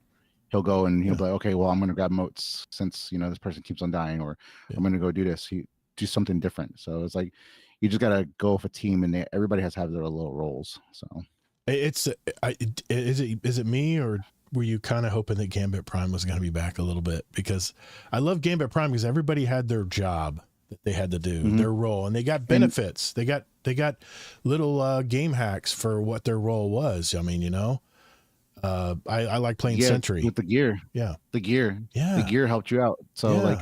I remember there was one set of gear that you were able to carry 20 motes. Yeah. That was the collector. Yeah, collector, and then you had the I forget what the invader one was. The invader had really good you had resistance, you had a little more resistance, I think, when you invaded. You also could see a little bit better, more X-ray vision, I think. But that's the funny thing is the sentry could spot the invader and mark him. I'd love doing that, man. I'd mark them right away and everybody would pounce on them. We get some really good games going. But even if it wasn't armor, Deadpool, what if we just said, hey, I'm going to take the collector icon chip this time, before the match starts. And all of a sudden those are the powers you're given. You can collect 20 emotes instead of 15. That kind of thing was fun, man. I was really hoping they would do something with Gambit because I remember the Gambit Prime days. That was so much fun. So yeah, it was a lot of fun, Prime. But when they took it away, I know a lot of people were mad when they took Prime away. Yeah. But Gambit is still surviving, still out there. People still play it. But it's one of those game modes that it's unique. Yeah, it's very unique. I'm gonna stop recording just for drop in. Yeah, go ahead. All of my Gambit is solo. I mean, I did it I'm going in solo. You don't know who you're getting hooked up with. Yeah. And maybe that's a big part of the RNG. But you adapt to the team. That's what I did. I played solo Crucible so many times. I would learn how to adapt and how best help my team when I did play Crucible. I'm gonna stop here just for a sec, just for a recording, just to create a new files. I don't want my file being huge. Sure. All right. Then we're gonna start back up, and we're gonna talk about the seasonal events next. All right, here we go. 3. The non-seasonal events. Yeah, exactly. 3, 2. Oh, let's get into the seasonal events. Seasonal events are being retired. Well, there we go. A collection of weapon rewards, Festival of the Lost, the Dawning, Guardian Games, and Solstice can be earned through engrams on the Monument of Triumph vendor. So there you go. Armor ornament sets previously available for Bright Dust will be available not only through direct exchange, but also through Bright Engram focusing. They're going to talk about that a little bit more below here. Eververse, Silver, and Bright Dust. Bright Dust will continue to be earnable currency through gameplay objectives, and we have expanded the offering of cosmetics that can be acquired with this currency. Silver will continue to be available for players to purchase in exchange for various items in the Eververse. There's what's going to keep your servers going. Bright Dust rotation is being changed from weekly to daily, giving players more opportunities to exchange this earned currency for cosmetics they desire. I like that. I like that the rotation. Nice. Yes, that's going to be fun. I'm a collector, so I want to make sure I have everything in Bright Dust. We've added a focusing system for your Bright Engrams using an engram and some Bright Dust. You can select from an array of engrams that guarantees the item category result and does not produce duplicates, gradually filling out your entire collection. That will keep me busy for a while. That'll keep me playing a little bit.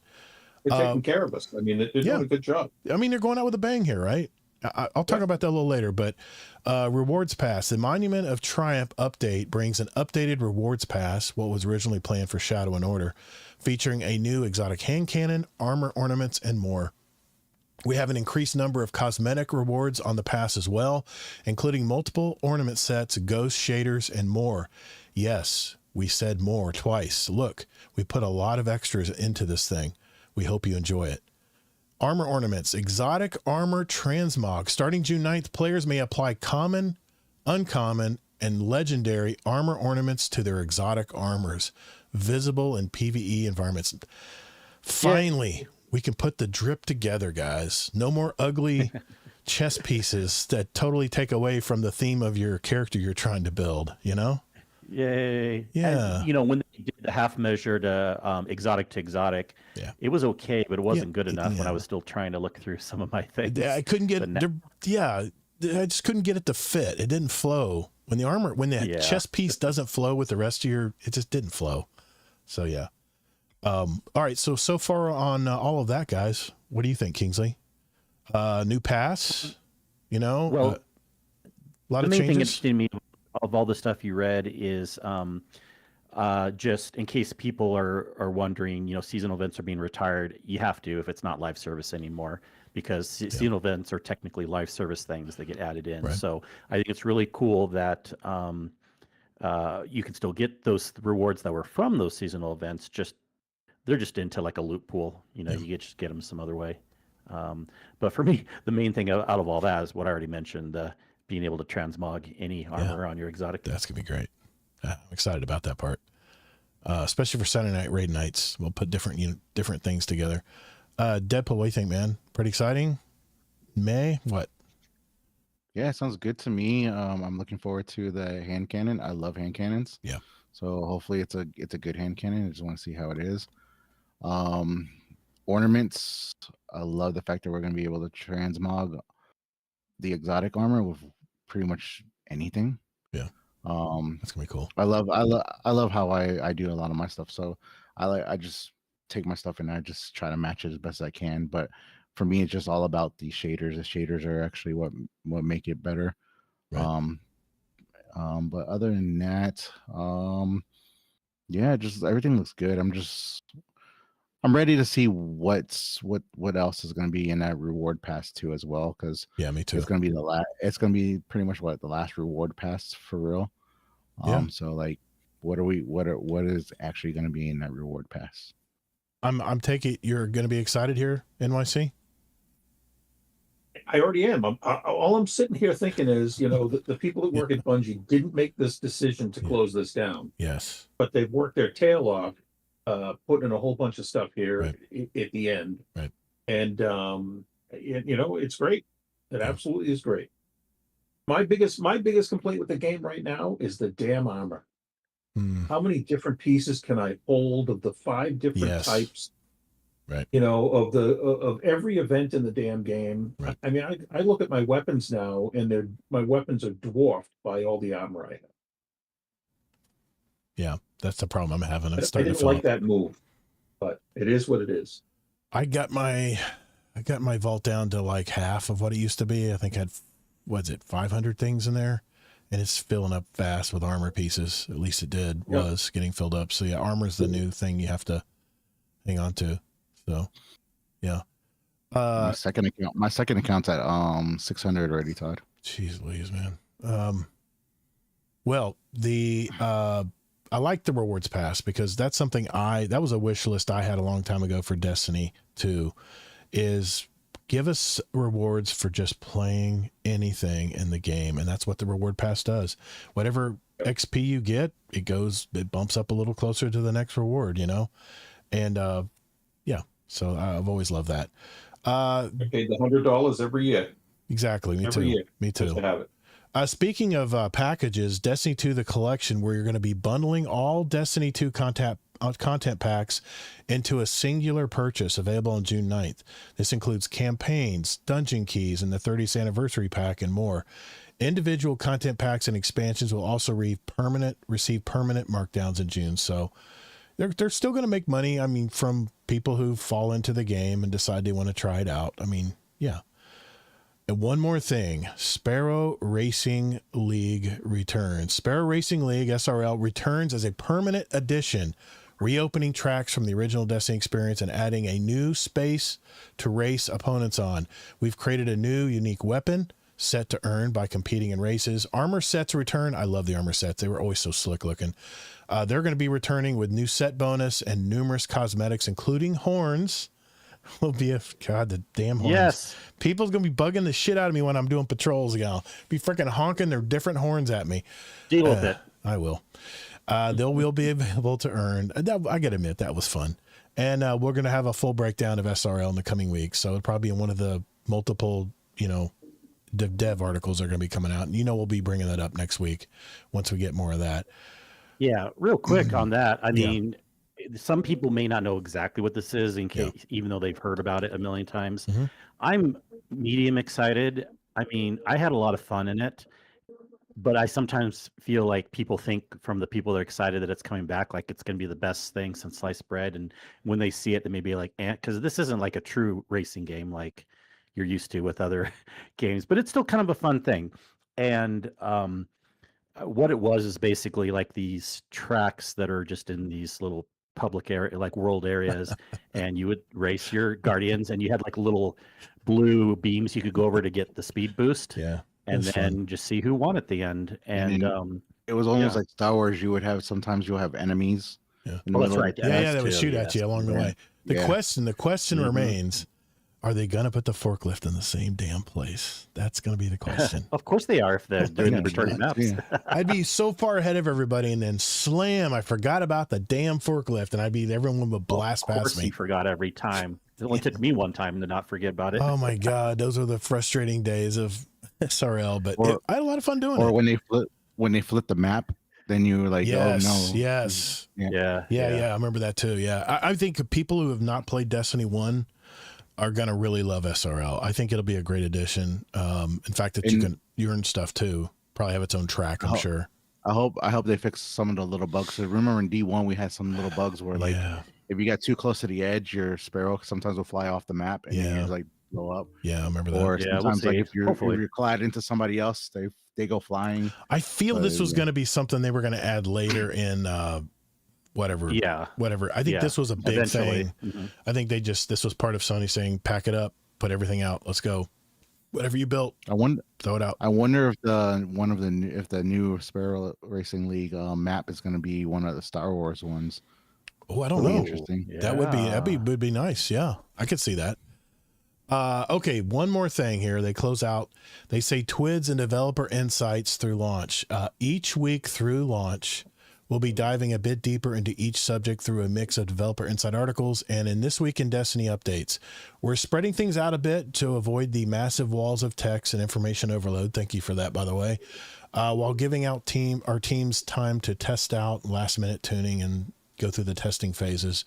First on our list will be a deeper dive into the return of the director, how we're updating activities across the game, and how we're updating SRL for Destiny 2. This will be followed by a full week of articles dedicated to our weapons sandbox, raid and dungeon updates, and then a week dedicated to armor updates and abilities. After launch, the TWID will continue for a few weeks to keep you informed on any immediate Monument of Triumph news. Once we're through our launch window, our weekly blog entries will be entering a form of hibernation as well. This won't be the end of communications from us by any means.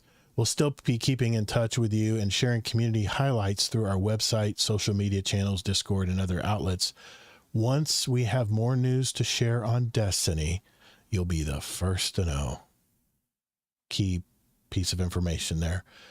Thank you. Destiny 2 has been home for many, many years for us. The unknown can sometimes feel wild, even a bit scary at times, but these opportunities to explore the future are invigorating.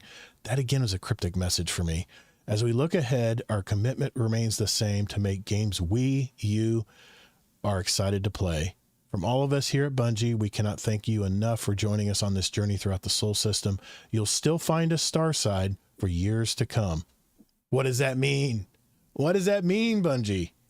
That could mean nothing if they were just told it to write that way, and then what Bloomberg said, they're firing people next month. Or it could mean we're getting Destiny 3 tomorrow, but I doubt it's either of those, so it's probably, and just don't worry about it. I don't think there's no way we're getting a new game anytime soon of any type of games. So whatever, we'll get something down the road. And of course, 2028. The sign off, of course, per Audacia ad Astra. Yeah, I think that's what Blackfoot always said to these things. I have a fun question for everyone, and then a PSA for the community, if we're ready. Or do we have any other comments about this? That I'll read some of the comments in the chat, but go ahead, man. Jump in. Yeah, so a question I have for everyone here is, think of one thing that you wish they also would have brought back or added or something. For me, because, this is it now. We can't say, please bring one more thing back. No, this is what we're getting, and then it's done. Yeah. I, of course, would have loved for Wrath of the Machine. I know you've probably heard that from me before. We have every other raid from Destiny 1 except for that raid. It would have been so amazing just to have another huge piece of content in the game. I didn't think it would be happening. I'm not like they should. I mean, I never thought it would anyways, but like, I'm still sad that now that it's done, we can only experience that in Destiny 1.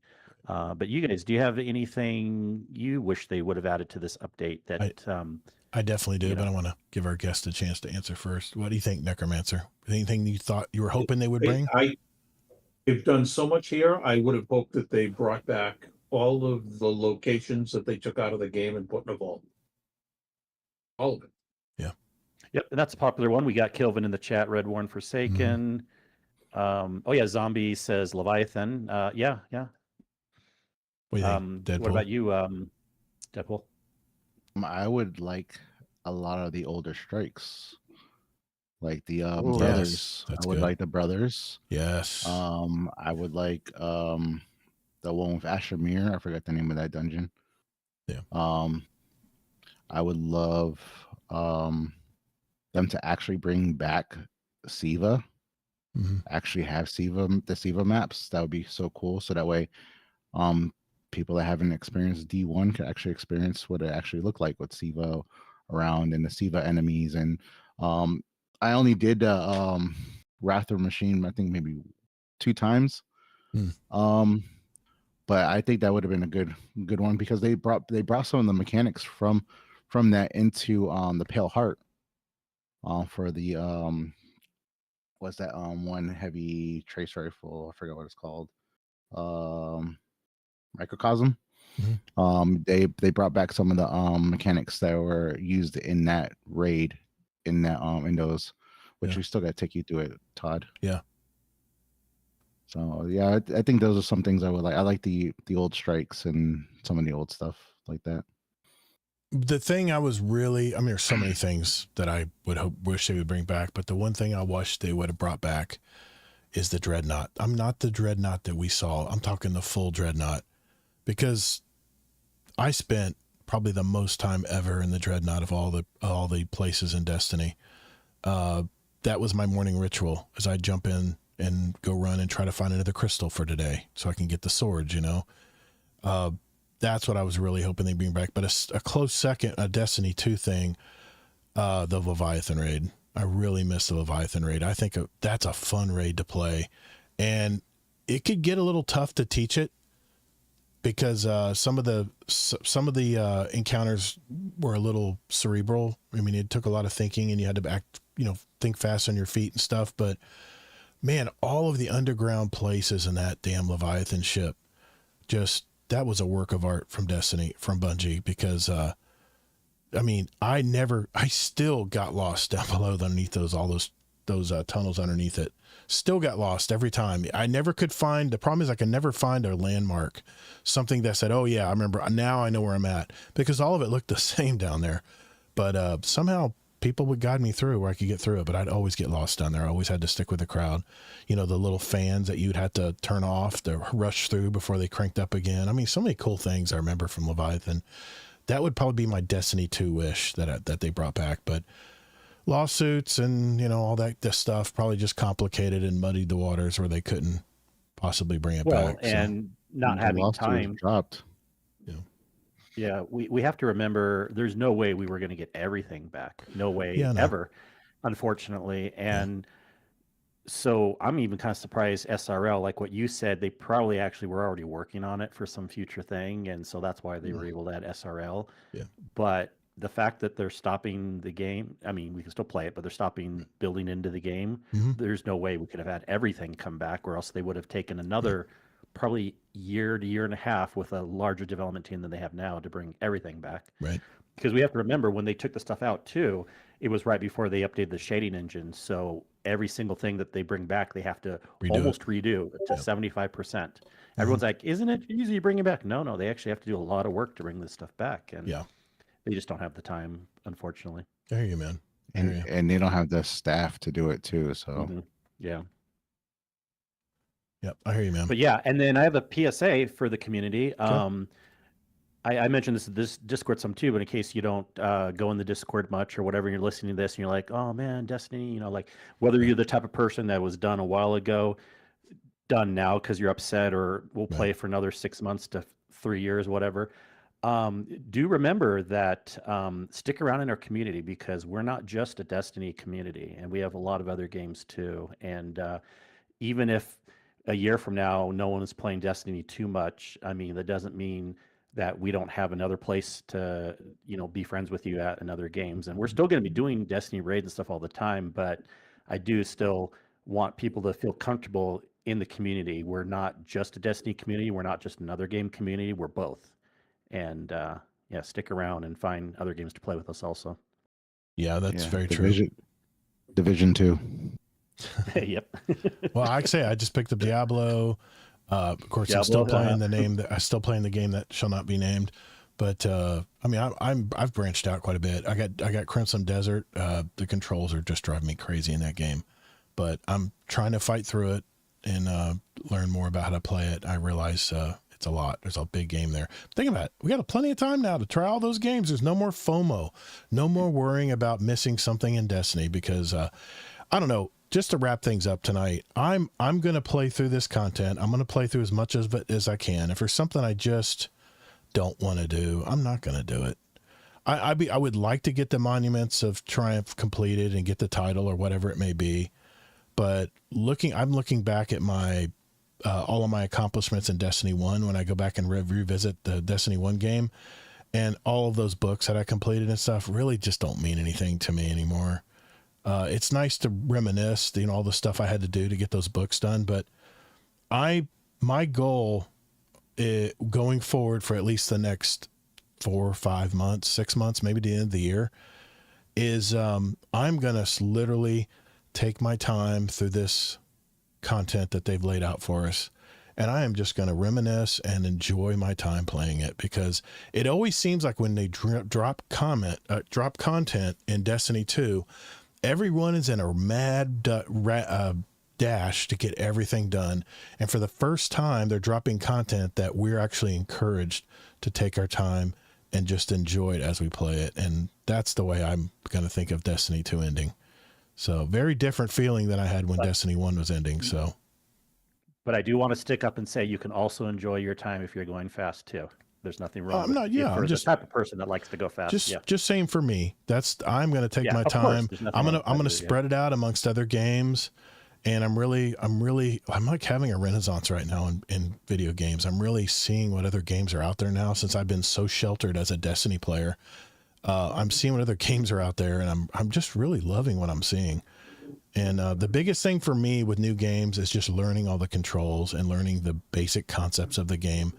And the games that make that easiest for me are the ones that I'll stick to pretty quick, like the game that shall not be named. The controls are very easy, and I actually like the third-person view. I never thought a third-person shooter would be interesting to me, but I'm really enjoying the third-person shooter aspect of that game. So for reasons like that, I'm going to take my time playing it. I'm going to kind of reminisce. Anything we can put together on the weekends to play, whether it's the raids or maybe have a bunch of races one night and jump into Iron Banner one night or whatever it may be. That's what I'm looking forward to doing. So what say you, Kingsley? How are you going to approach all this? Oh, the same way I am right now. Yeah. That's why this announcement didn't really affect me much. I've always been in a happy state with Destiny, between when times were good, where everyone say it was good, times where I played it a lot, times where I play it less. I'm always at a point where I'm happy with what I'm doing, because I don't stress. Even when other people think there's FOMO, it's not FOMO to me, because I play it how I like it. And with this coming out, I think what's going to happen is like normal. I'll check it out on day one and see what fun solo things there are to do right away, and then see the raid stuff, and go into it from time to time, and then probably still just play other games for the most part, like I'm already doing right now, and then but still hopefully have weekly raid groups. Yeah. NYC, I think I know what your answer is going to be, but what are you going to do with all this content? You're probably going to enjoy it, right? I got a common theme going here. Common theme. 3-5 months a year, I'm not going to get through all this content, and I'm still going to play 4 hours a night every time I'm home. Because if you look at the whole world of Destiny 2, I don't know, maybe I've done 60% of it. Mm-hmm. I'm also the guy that does the bounties all the time, and the Vanguard wish list, whatever that is now. My man. So I'm still doing that stuff, and I finally just got back into Presage, right? Which I hadn't run in a couple of years, and finally got to solo it again. And so that's pretty cool. That was the first thing I ever soloed, and it gets hot in that basement real fast. I hear you, man. Deadpool, for you, what are you going to approach all this? Are you going to play it, or does it matter? Is it going to mean anything to you, or are you going to enjoy it or not play it? I'm going to enjoy it as long as it's still around. My community and this community. So my clan, the great people. I love playing with them, and I love helping them out with stuff, and I like helping them get new things done. Some of them haven't even done a lot of the stuff, so I just love helping them out. And then the community here, I love playing with some of the people in the community. I have been putting some time into Division, so I've already completed the original story for Division 2, and then I completed one of the DLCs. I'm halfway with the third DLC. I'm just trying to replay all that because I played it in on the PlayStation, but now since I'm playing on PC, it's totally different. The game looks a lot different. The graphics are better on PC. And I'm enjoying myself with that. I do have Warframe, but I don't know. I'll get into Warframe maybe here and there, but the main game I'm looking forward to is I'm probably gonna pick up GTA 6 because I know my 18-year-old son's gonna Florida. he's gonna love that game. And I want to see how it is. And then I'm looking forward to the Wolverine game. Oh yeah. Whenever that comes That'll out. be fun. Yeah. Mm-hmm. So it's coming out like soon. I'm just gonna play more games and continue to play Destiny. I'm gonna try to do anything and everything I can to help out everybody I can. I love teaching people. I love helping people. Yeah. So it's one of my favorite things to do in Destiny.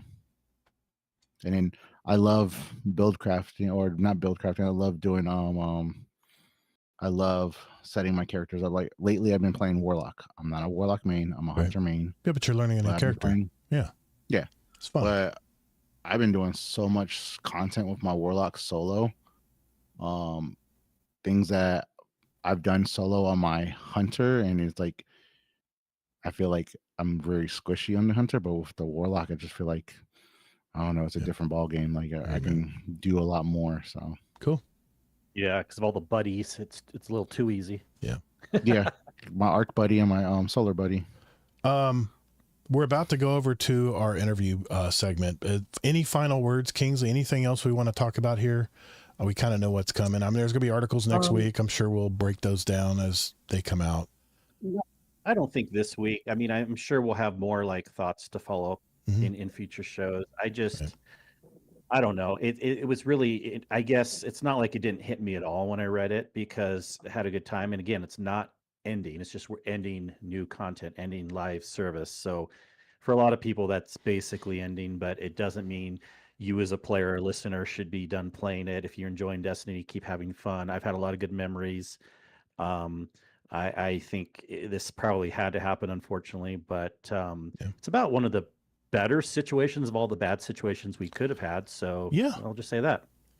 Yeah, for me, I'll repeat what I said earlier when we first started talking about this is I really wasn't surprised because, like I said, I thought to myself, what is it they can add to Destiny that would totally reinvigorate Destiny 2? And I couldn't think of anything. And when you can't think of anything, and you know me, man, I always have some ideas for how the game should be. If you've listened to any part of this podcast over the last 7 years now, shit. You know, I've always got the spin foil hat on. I'm always coming up with ideas that they think would be really good. And did any of those come true? Probably not, but there was always hope. I had the copium hat on all the time, but I really wasn't surprised, you know. And think about how many games are just brought offline these days. I mean, was it the Stop Ruining Games movement? Where you know, we basically pay a license to play this game, and there's no guarantees that the game will be around. You sign that acknowledgement when you decide to play their game, that they can shut things down whenever they want. The fact that they're not only not shutting the game down, but they're adding all of this content for us to at least keep us busy, or at least maybe have one last hurrah through Destiny 2, at least for us veterans that have played it all these years, I think is a really nice touch. It really is, man. And for that reason, I'm not really overly sad. I'm looking forward to playing the content. I'm looking forward even more to playing with my raid group and anybody new that jumps in from our community to play. That's kind of where I'm at right now. I mean, I know there's a lot. I mean, I've heard a lot of streamers who made their careers on this Destiny game. I mean, I built this Todd the Gator channel to help new players figure out this complicated game. And I still get views on videos today about where to get your emotes. And, you know, some of the stuff's even outdated. They've changed so many things over the years. But I originally built this channel because I wanted to help new people. Hell, I had a podcast called Destiny Help Desk that helped new players figure out this game. But one thing I did want to mention before we go to the interview is just an idea, if Bungie or anybody who works for Bungie or Sony is listening, There was an idea that you mentioned, Necromancer, and I'll have to cut you short on getting too far down the weeds here, but I wanted you to mention it tonight because I never had thought about this idea. So this will be our last spin foil hat idea for a future Destiny game. And I just wanted to bring you in on that, man. You had an idea as far as the new player experience and getting people into the game where they weren't freaking confused about what to do. Floor's yours, man. What was your idea? Just explain it to us. Well, I actually thought they were working on this just because of the state of where things are. If you know, the new light experience has always been horrible. I went through it myself. I guess everybody did, unless you came from D1.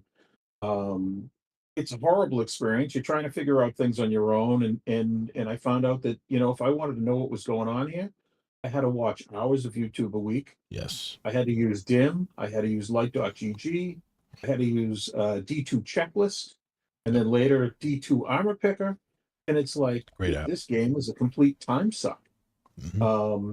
But just because of recent events in the last year, I could see. So the most useless thing in the game is your ghost. Yeah, that's a flashlight. Your ghost is a low-powered flashlight. And occasionally in the beginning episodes and things, it would say something to you once in a while. Yep. But with AI, your ghost should be your partner and communicate you with all the time. You get a new weapon, it says, hey, hold on. That's a better roll than you already have. Toss the other one. You know, or you're going into a raid and it looks at your setup, which here in GDC, a lot of people look at my setup and give me recommendations. But your ghost should be saying, you know, listen, if we go in with this setup, we're probably going to have a better chance of getting through it. Maybe you should add an aspect here, Guardian. Let's look at the aspects. What is one that looks familiar to you that you might help you in this raid? Yeah, things like that. Right. I think it should be selectable for anybody, where it's always on. It's only on when you're apparently stuck and not getting to the goal. And things like that. And I really thought they were already working on this. And I thought that would make a huge difference for the masses. You got to tell me what you told me in the pregame, in the pre-show chat about what you deleted in the game. And it's going to make all of us veterans shudder. Oh, good God. When I first came into the game, I don't remember what the vault size was, but it was filling up fast. And I'd collect multiple copies because I didn't know what to do. Right. And I had some number of yellow weapons. And I had no clue as to what they were. And so when my vault filled up, it's like, well, I only got a few of these. They're probably not that good. And I deleted them all just to get vault space. Now you can reroll. Obviously, you can get them back from the collections, but I don't know if that was possible all the time. That made me shudder. Not every exotic. There's some exotics you have to craft. Yeah. Yeah, that was crazy when you told me that. I'm like, yeah, if the ghost would have said, hey, wait, before you delete that weapon, do you know what you have there? I mean, I honestly think I never had thought about this. I just want to make sure I at least brushed on this topic tonight, since you're with us tonight. Why not integrate AI into that little golden orb that sticks around you all the time and have it mention things based on what actions you're playing in the game, right? Nobody could leave the game because they couldn't figure it out. Because they've got their own ghost who's supposed to be their buddy, their partner, helping them out at every step. Yep. Do I like using all of those third-party apps? No, I don't. Yeah. But you know, it's a matter of survival. You got to get into these things. Yeah. I mean, and the AI could even pull from those apps and get some functionality, and you could use it as a tool. I just want to mention it tonight because that's our last spin foil thing that we put out into the ether, so to speak, to Sony or anybody at Bungie Studios that was thinking about how a new Destiny game or a new space shooter would be. And the fact that, I mean, I'm not a total suck up when it comes to AI. I've used AI as tools to help me in my publishing and my podcasting and some of my content creation. And it's kind of blowing me away right now how easy it makes our jobs. Compared to doing it the old-fashioned ways, which we never had time to splice shorts out of our podcast episodes, things like that. So it's nice when you have help to do that. So I'm just saying, since AI is in its early years here, and we're talking about a game that probably won't be out for at least, I'm guessing, at least 4 or 5 years, I think that was a great idea, man. So just want to put it on the record there. That It was a thought I had, and I really thought that this is why we're not seeing the content. They're working on this. That's what This you is thought. the way. That's what you thought. Yeah. That would have been an amazing addition. That would have blown the whole industry apart, because that is that's what Bungie needs to be thinking about when it comes to whatever the next iteration of Destiny becomes, if there is something. Yeah. So, all right. Speaking great. of the third-party websites, Yep. I unfortunately think some of them might shut down, right? I think 'Cause so. There's not. Yeah. Yeah. I mean, We already had some shutting down, yeah. and now with less people playing and not new content all the time, where are they going to get their revenue? You know. Exactly. And I did see your Scarlet Maddie. Tonight is the last night of the late show. Total end of an era. I'm gonna watch it tonight. Actually, I'm gonna watch the Survivor finale. Kingsley, no spoilers. I'm gonna watch that tonight after the show's over. It yet. Okay, I'm gonna watch it on Paramount because I didn't see it live last night. It's a good season. I haven't watched Survivor in a decade, and I came back because it was Survivor 50, and I gotta admit, it is not disappointed so far with all the twists they have in the game. So winner wins $2 million because Mr. Beast came in and donated another $1 million. Crazy shit. You know what I found funny was when Necromancer said that he was deleting all his exotics. If he started in D1, he would be hating life because you got to go back to some of the dungeons and raid. Remember the wires, some kind of wires to re-roll your exotic? I remember we had to re-earn all the exotics for Destiny 1.2.0 or something. It was crazy, and you could re-roll your exotics with these wires or something. I can't remember what it was called, but that's when they nerfed the Gallahorn the first time. Yes, and then they gave it back to us how many more times? Anyway, I digress. I have used a version of what NYC just suggested using Gemini. I gave it my dim weapon and armor spreadsheet, and then would ask it what loadout it needed for various activities, and it would tell me. Glass needles. Thank you, Zombie Pops. How do you remember those things, man? Aren't you from North Carolina? Come on. Just kidding. They're smarter than Florida. Bleehee, does that? Well, I mean, we have a whole game after Florida being released here soon. Bleehee, B. Leahy, did it work for you? Did Gemini actually give you the right loadout? I'm curious if it did on that. So absolutely. Both freaking fantastic, man. There's another use for Gemini 3. All right. Thank you, guys. Thank you, chat. Great input tonight. I knew we needed to lead off with that subject because that's top of mind for everybody. But we do have a new guest on the show tonight, Necromancer, and I want to make sure we know more about him because that's what our show's about too, is learning more about the people who play in our communities. So we will do that when we return. Insert transition here. All right. Sorry, your voice is probably dying, right, Todd? You use so much talking. I should have helped out with some of that reading. It's okay, man. I had a lot on my mind about this, and I'm glad everybody got their opinions, and I want to make sure. I didn't want to make sure I railroaded everybody and didn't let them talk. So, no, you were good, but take a drink, rest your voice if you need for a second. I'm definitely going to. Okay, now I can turn back to my outline for the show. Jesus, please. Okay. The other half of the outline. The whole 3/4 of the outline is I totally just deleted it because it didn't matter. There was nothing. I knew there would be a lot to talk about. It's like, and when something this monumental happens, so funny. You kind of have to pivot. Kingsley, did you try to call me today? I did. I knew it. I saw a Utah number and I says, I bet she's calling me. It must be something really important here. So I got my phone. I saw it on my watch. I got my phone. And he says, it's ending. I'm like, what is ending? What the hell are you talking about, man? And I thought it would be obvious. Sorry, couldn't believe it. You see, I usually check in around. I check in around 4. We Discord. Well, I check we don't in usually text or call. Yeah, but I check in at 4 or 5 because that's when they usually release the TWAB or the TWID. So, I was just surprised. It took me. I was still eating lunch when you text me. So yeah. When you told me, Todd, we're just gonna hold on to your topic for another tab. Yeah, I was like, wait, what happened? So I got onto Destiny and I was like, what? So I started reading the update. I was like, oh, okay, that makes sense.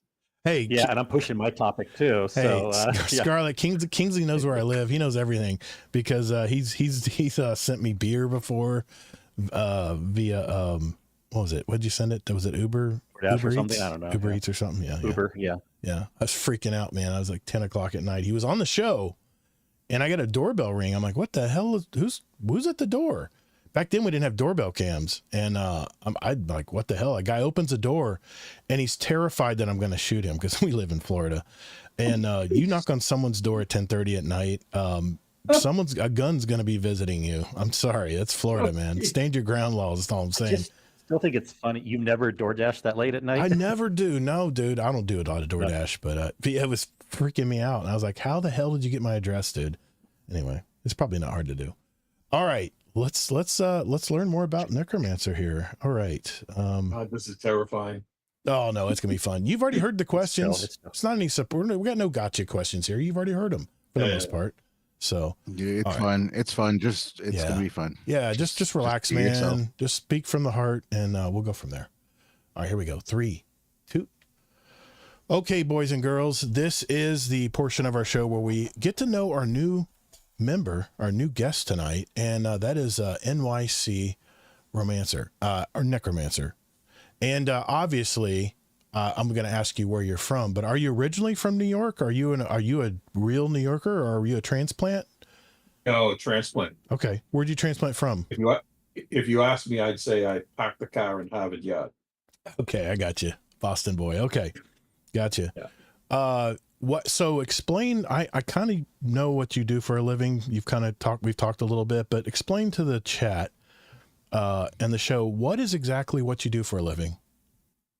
So I'm a lot like you, self-employed. Mm-hmm. Only I'm in the semiconductor industry.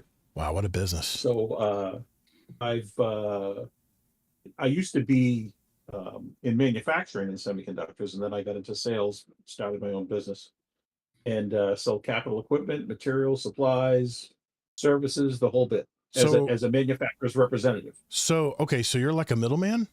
Kind of, but you're kind of a conduit between the manufacturers and your clients. Correct. That's pretty cool. Manufacturers don't have people in the field, right? And in cases where they have direct people, the direct people know where the companies are, but don't necessarily have the contacts. Right. I could have 6 or 8 lines, and one line helps with the next line, helps with the next line as far as different contracts, different people, different reach. I got you. That's a pretty cool. That sounds like a job that's going to have a long future ahead of it, because my lord, it has a long future, but it's also like a roller coaster. Is it? Why so? I was heavy defense, mm-hmm. and Gorbachev quit on us, and then we had fiber optics. It was going to be in every home up and down the East Coast. The optoelectronics business crashed after a 3-year straight up peak. Mm-hmm.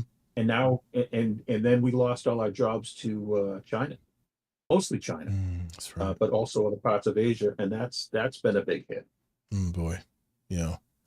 So, how long have you been doing this? How long have you been in the business? Decades. Wow. I know the feeling. Hey, Kingsley, you've been in business for decades too, right? Decades. I'm not as old as you. Oh, I'm just kidding. I started over 10 years. Look, I was too young to start a business. I started doing computer stuff as early as like 85 to 95, but I didn't start my business until 2005. I started mine in 95. So, okay, cool. You married, have kids? Yes. How many kids you got? Right now we got 5. Wow. Oh my Lord. 19 down to 8. I'm going to call you Jim Gaffigan. You're not in a small apartment, right? With 5 kids. Do you have at least a? No. Okay. No. I'm in Brooklyn. Okay. But we've also have a house out east. Nice. Out in Suffolk County. Nice. Okay. I thought you were going to be another Jim Gaffigan that has all these kids in this small apartment or condo. That's crazy. No. Okay. Cool. Let me ask you, what was your earliest moment playing video games? When did you get into this whole video game hobby, man? Actually, I think it was the kids had the game, but I don't know if it was a PS3 or a PS4, but the only games I played were Batman, Arkham Asylum, and Batman. I don't know if it had Arkham in it, or it was, must have been Arkham City. Mm-hmm. Those 2 games. And those were storylines. You start them, you finish them, it's over. Right. So it sounds like you're approaching my age, I'm guessing. You don't have to give me your age. Sure. Okay. Yeah. Gotcha.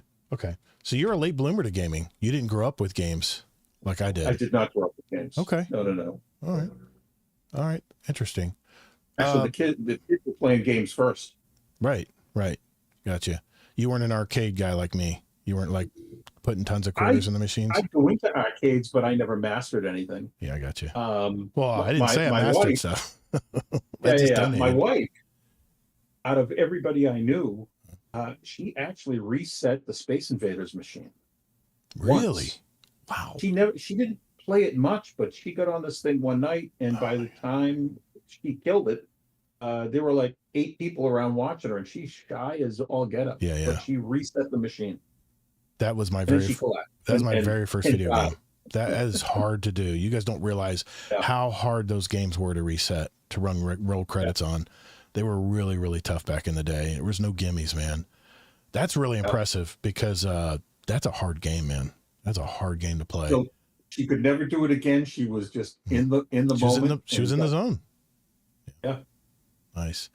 How did you find out about Destiny? So the intro to Destiny was, and this is what attracted me to games, was, oh sure, come on, searching for names. The Google venture into games when you just needed a controller. Yeah. Stadia. Thank you, Kingsley. Stadia. Yes. Yeah. That was awesome. Right. And everybody poo-pooed that because you didn't have a console and you didn't have a computer. Right. But all of the PvP content creators finally came around and said, I'm playing PvP on Stadia now because you can't cheat.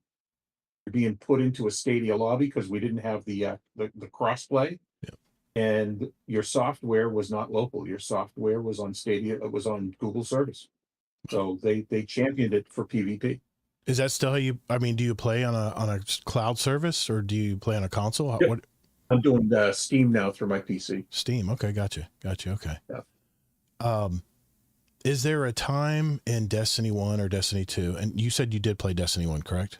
Or were you? No. I started with Destiny 2 as a result of Stadia, and that's when Stadia came out. I think was November of 2019. I was trying out games and I came across it and said, wow, this is great. Every once in a while I get these crappy yellow weapons, but otherwise it's great. Everyone that has played this game has one of those memories that they'll never forget playing Destiny. Do you have one that comes to mind? Well, it actually was the clan that I used to be. It was my clan back a bunch of years ago, and I had like 2 or 3 guys that were PvE hotshots, and they would literally drag me through things. Okay. And it was like, and they'd be thrilled. They'd be thrilled that I get the weapon or I get the exotic or whatever. And it was just, it was a good group. And out of the guys I ran with, mostly they're all gone. They're not playing Destiny anymore. Wow. What's your favorite NPC in Destiny? NPC. Non-playable character. Oh, non-playable character. Yeah, the characters in the storyline in the game. I thought you said M as in Mary, so I was lost. Sorry.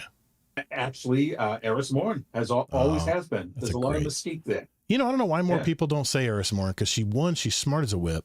She's a smart ass, and she's pretty good looking. Pretty good tonight. Pretty nice to look at too. So I agree, man. It's her character. It's her presence. She was featured. I can't remember which downloadable content. Right. It was featured quite a bit, and it was just crazy good to have her in it. If you ever get the chance to play Destiny 1, I encourage you to, because there are parts in Destiny 1 where you'll learn about her. I encourage you to go back and play it. Mara Sov is who I was thinking of, but Mara Sov actually has a part as well in Destiny 1. It's really stunning. Okay. Are you mainly a solo player, or do you prefer to play with a fire team?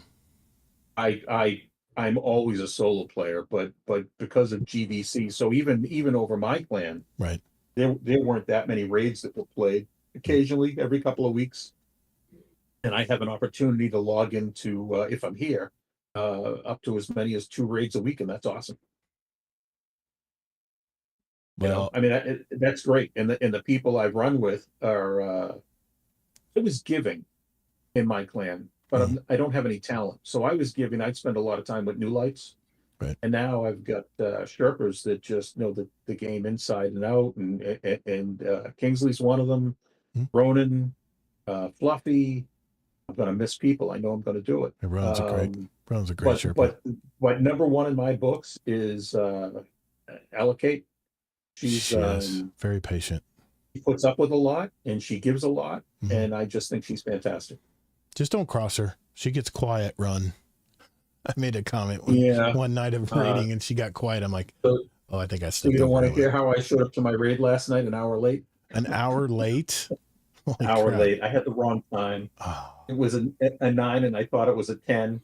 I've done that before. I was awake at 9. I was watching videos in the living room and I fell asleep on the couch. But I had my alarm on my watch go off at 9:50 p.m. so I'd be on time.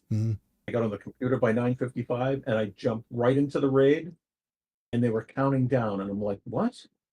Why are people counting down? And I think they were in last wish at the end of the raid. So I just backed right out and then apologized to him. Oh my God. I've done it before. Kingsley can attest. I've missed times on raids before. It happens, man. It happens. That's why it's so important when you use our bot to make sure you set your local time because it will. It will. No, that's done. Yeah, I just put my watch alarm at the wrong time. I got you. I've read it wrong before too. This question probably doesn't apply anymore, but if Destiny was continuing to go on, if Bungie decided to assign you a small group of developers that are at your beck and call, what would you have put in for Destiny in the future? It's the AI Ghost. I mean, that's a good idea. You need an advisor in that game. Otherwise, if you had an advisor in that game, I could save so much time on third-party apps, and I realize there's people making money on those. Right. But this game, from day one, needed something to guide you: weapons, armor, exotics. Right. And that would have kept the player base high. I think Fortnite still has what, a million player base per week. Yeah, easy. You just get in there and the game resets every time you go in. So you know what you're going to do. You're going to start at 0 and you're going to become the hero by the end of the night. And this game is really complex. There's a lot of nuance that if you want to win, I mean, I see guys stay silent about their DPS after a run. All of a sudden everybody's getting 10, 12,000 and somebody's got 103. Everybody goes, hey, what are you running? And you go look at what he's running. He changed it. It's not there anymore. Really? They're that protective? Yes. Oh my God. Well, you already answered my question earlier. You do bounties. My man. Yes. I love bounties. Yeah. Got to get paid. Yeah. Are you well, good. The loot we're getting after running Vanguard stuff is insane now. Yeah, Kingsley turned me onto that. Before you'd be lucky to get anything, and now you're getting all kinds of stuff. Yeah, the Vanguard Ops is where it's at. He told me about that a long time ago. Yeah. Are you a Titan Hunter or Warlock main, and why did you pick that class? So I main Titan for probably 4 years. And I just wound up on Warlock because I watch Esoteric a lot. And if he runs something, at least I have a chance if I use what he's running. So he does a lot of Warlock stuff. So I got his turret builds, and I'm stuck on turret builds now. Warlock just has a lot of utility. It's a very well-rounded character. It's why I like to main it. Yeah. What activities do you prefer to do or enjoy most in the game these days? Well, raiding with other people is cool. I haven't done many dungeons. It seems like we don't have a lot of dungeon setups, but we're doing a lot of 5-person raids. I'll tell you my favorite with people or without is probably Presage. It's just it's a fun one. It's fast, it's challenging. I mean, I can tell you for certain, just soloing it again in the last week, it was a lot easier to solo than it was when it first came out. But it was still, you had to keep pace, you had to keep moving, and you had to kill things. And the boss wasn't as tough as he used to be. Yeah. Man, I remember playing that so many times. It was just to get the exotic. What weapon in your vault will you refuse to delete and why? And I'm guessing it's not a yellow weapon. Well, actually, it is. Because I have the most kills on. Oh, come on. The arc bow. Come on. Oh yeah, the Trinity Ghoul. Trinity Ghoul. I've got 70,000 plus kills wow, with nice. the Trinity Ghoul. I love that bow. I don't run it much anymore, but when I did, I felt guilty running in strikes because I'd take everybody's kills away. You know, it's one to charge it and two to wipe out 12 to 15 enemies, and you know, there's nothing left for anybody to kill. I'd always come up with high scores running it. Pretty cool. Wrapping up here, some signature questions. What other hobbies do you have outside of gaming? It's changed over the years just because of opportunity and stuff, but I've done a bunch of things. Is this going to cover for the question things people don't know about me? Is that fitting into this? You can is it what I think you're going to mention? Because I'm going to go ahead and scroll the You can do that, but I'm going to start. I'm just going to go through my history of things. I used to be a hang glider pilot. I did that for about 3 to 4 years until I almost killed myself. Wow. And then the wife said, "You're done." But that was one of the most beautiful things I ever did was hang gliding. Hang gliding pilot. Yeah. And then because it was a wind kind of sport, I had a buddy who owned a sailboat, and he used to race it, and he got me to start racing with him. Wow. So I probably raced sailboats all over Long Island Sound, Niagara Falls. Wow. And I guess that's about the extent we did. It was one design, and I probably did that for about 5 years as well. And that was a lot of fun. Got to helm a boat on the Around Long Island race, which is like a 2-day race. Wow. On a J30. And I actually got it up on a plane. If you don't know what that is, what you're doing, yeah, I know what you're talking about. Okay, yeah, you're breaking the water tension, and now you're just flying with the power on the sails. That's crazy. And the entire boat starts humming. You know, you got a 30-foot boat humming, and it's a pretty cool feeling. I would not know what that's like. That sounds awesome, though. Now I'm scrolling. I'm scrolling all these pictures where your head would usually go, and I'm just curious, why are we seeing all these pictures? You want to tell the story? As well. Oh, you want me? Did I tell you from the beginning? No. So we used to live. I don't want to take up a lot of time, but we used to live near a wildlife refuge. Went to it. It was 2 miles away. We never went. And I started putting on some weight, and the wife started putting on some weight, and we said, we got to go walking. And I didn't want to walk neighborhoods. Let's go up to the refuge and see what's up there. Nice. So we started in the refuge, and you're walking in the woods paths. It's clear paths. There's no problems with that. All of a sudden, something scoots across the path, and it's like, what the hell was that? And what's that bird in that tree?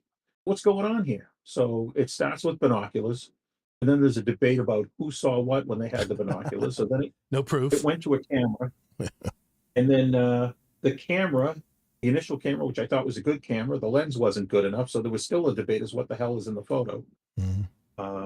And then we discovered there was a nesting pair of bald eagles in the wildlife refuge. And it's like, bald eagles, they didn't exist when I was a kid. The DDT had killed them all off, and they hadn't come back. Right. So now you wind up with a longer lens, and the nest, the bald eagle's nest, is about 800 feet away. So even with a long lens, you're not getting there. And that turned into getting a Hobie Tandem Island, which is a 2-seater kayak with pedal drive, 2 outriggers, and a sail. So now I'm back sailing again, and we sail up the Carmen's River 3.5 miles to the top. We get great pictures of everything, and you don't have a lot of bird pictures in here. This is a lot of New York City stuff mostly. Yeah. You got some air show stuff. You've got some you got a sunset there, which is my favorite time of day. A lot of military aircraft, and you got some, some building pictures and stuff. You looks like you have some racing stuff in here. You gave me a lot of pictures. I put in as many as I could, but I mean that shot of that fishing boat on the Sound, that is gorgeous with the light hitting that water. I don't know which picture that is. It's okay. You'll see it in the playback, but I'm watching it as it scrolls here. But you got some beautiful ship pictures here, and you got some really close up shots of the Blue Angels, and yeah, you got some Yes. bald eagle landing and stuff. I mean, all kinds of really cool pictures here. And we were talking about that before the show, and you were mentioning this was your weight loss plan. Was that hasn't gone so well. we're all fighting the same. We're all fighting the same thing. I hear you, man. But we got a great hobby because she's got the image stabilized binoculars. I've got the camera, and she enjoys seeing the photos nice. just as much as I do. So she's your spotter. And, she's eagle eye. Wow. Is there a picture there of a deer in the grass? Yeah, we saw the deer. We passed the deer when jumping. Okay. Yep. So we were at the edge of the swamp, and she's standing about 8 feet away with the binoculars, and we're both looking over the swamp up in the air looking for the bald eagles. Mm-hmm. And all of a sudden she starts cracking the seagrass that's under her feet. And I'm like, what the hell is going on? And now she's mouthing. And I don't know what the hell she's saying. All she's saying is deer, and she's pointing. Wow. And she's pointing at the grass. And I look at the grass and go, there's no deer. And she goes, it's right there. We went back and forth for about 3 minutes. It's a nice size buck. All of a sudden I saw her. Yeah. So she's eagle eyes. She'd find osprey, she'd find eagles, she'd find the cedar waxwings, and I don't know why I'm missing it, but I am. Yeah. It's a lot of great pics here. I mean, the cardinal with the snow in its mouth, that is a fantastic shot. That's actually through glass. That was on the shrubs right in front of the house. I got it frozen on the deer pic. This is the deer pic that were across the path in front of you. It happens so fast. You must have like really fast shutter speeds. Just like you're doing about 1600. But that one in particular, we were just casually walking down a path, and they were off our right side, and we didn't see them. There were like 3 of them. I got you.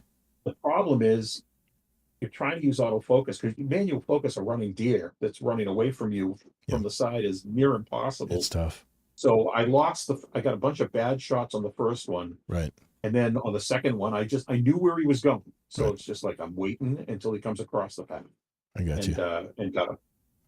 A better one that you don't have is I see the deer now. I'm looking at. I'm not seeing it on the Discord. I'm looking at it. It won't show in the Discord. It's on the chat, not the live chat. I can't project that.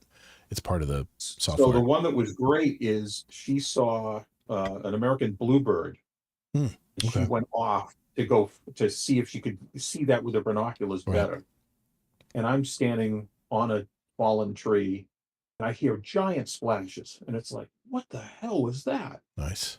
And I look up the river, and there's 3 deer swimming across the river. All the shots, she comes back and she says, so that didn't work. And I said, yeah, I got something you're not going to believe. And she said, what? And I told her, and she said, bullshit. And so I turned the camera on and went to the replay, and she saw it. She goes, so nice. You're kidding me. So nice about digital cameras. You can watch what you shoot. That's pretty cool. Yeah. And you don't have to pay for they were some great pics. I have one more question for you. Do you have a motto or mantra that you live by these days? There's 2. Okay. You won't like the second one. The first one is family first. Okay. Period. End of story. Mm-hmm. And the second one is a head for an eye. Don't screw with me. Okay. Got you. Okay. I had to think about that one. All right. Awesome. I'm nice to people. I do my best to be nice to people. Yeah. But if somebody comes and screws me, I am not happy at all about it. So you're not going to be playing marathon. No, probably not, I guess. Yeah. Because it's all about that. It's all about getting screwed over. Yeah, getting shot in the back while you're. Don't get me started. Anyway. Oh, nice. Yeah. The Arc Raiders is that way too. Shit! Okay. Everybody drink. Anyway, thank you. I appreciate that, Necromancer. And now you're a little bit more known, but we're not done yet. We have our patented speed run segment. This is where I know it. We have a hand-picked 25 questions that I've handpicked from over a pool of 1,000 that have been submitted by our community all these years. They're quick, simple questions, just to get to know you at a little bit deeper level. No time limits, no contest, just quick questions and answers. So if you're ready, let's begin. Number 1, what would be your ideal career or job? Ideal. Retired. I hear you. Who is one of your favorite actors?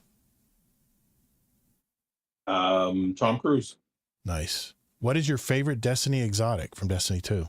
Those yellow weapons. Trinity Gould. Nice. if you could choose, who would voice your ghost? Jimmy Stewart. And that would sound pretty good. Okay. Void, solar, arc, stasis, or strand? Stasis. Pulse, hand cannon, scout, or auto rifle? Scout. If you could live anywhere in the world, where would it be? San Diego. Pizza, squares, or triangles? Sorry, I had to throw that one in. Triangles. What's the worst job you've ever had? Landscaping. Okay. Describe. Teenager. Oh, yeah. I remember those days. Describe yourself in one word. Trusting. Okay. What's the best sandwich? Pastrami on rye. That's exactly what Colbert said. Sweet or salty, and what is your favorite snack based on that answer? I'll say salty, and it's kettle chips. Okay, those are good. If you had more time, what would you do with it?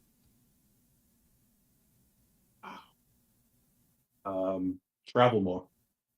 What is your favorite Destiny planet and why? Probably the moon, because that's where Eris Morn is. I was thinking Marasab, by the way, Deadpool. I was thinking of the wrong character. I know you see some pictures up there. I was thinking Marasab, even though I was saying Eris Morn. Okay. Would you live on the beach or a cabin in the woods? Beach. If you could take any one famous person to dinner, who would it be? Oh, crap. There's no wrong or right answer. Yeah. That's it. Yeah. Not going to come up with that. Nothing? Just say a name, right? So, yeah. Margaret Thatcher. How's that? Okay. I got you. I don't even know where I pulled it. Favorite cartoon, past or present? Speed Racer. Nice. Okay. Have you ever had a nickname? No. Okay. Can you drive a stick shift? Yes. Okay. Very good. Name your top 2 superpowers. The gift of gab, and I'm accommodating. Okay. What was the first Destiny podcast you listened to? Jeez. I'm going to say the PVE. I don't know what it's called. 3 guys on a PVE, but all the hosts have changed. Yeah. Planet Destiny. Sound familiar? Is that what it is? I think it was Planet Destiny. Well, now it's PVE. Podcast versus enemies. Oh yeah. That's right. The PVE. I think it had a different name in the first iteration. It was called. Yeah, I remember where you're talking about. Gee whiz. It's the guy went to work for Bungie as a weapons designer. Yeah, I'm trying to remember the name of the podcast. I know they still do a Star Wars podcast, I think. Yes. Well, I thought that ended too. Did it end? Was the guy's name Merc? The guy's name was Merc. Oh, yeah. Geez. Weapons something? Weapons I breakdown? Oh, yeah. Yeah, I know what you're talking about. I can't think of it. In the same world here. Yeah, yeah. I listen to PvE. I like their stuff too. They break down all the weapons and stuff. It's a lot of fun. They know their stuff, man. That's for sure. I'll think of it later. Someone will probably mention it in chat. What was your first music album? Probably Led Zeppelin. Led Zeppelin, which one? The one that actually has the Zeppelin on the cover? I don't remember. I think it's just Led Zeppelin. If you're talking about their first one, yeah, that definitely tells me your age. Okay. C3PO or R2D2? C3PO. What is your favorite beverage of choice? Zero Coke. Oh, okay. That's my favorite too. If you had infinite money, would you still choose to work? No. Name one thing that you would change about yourself.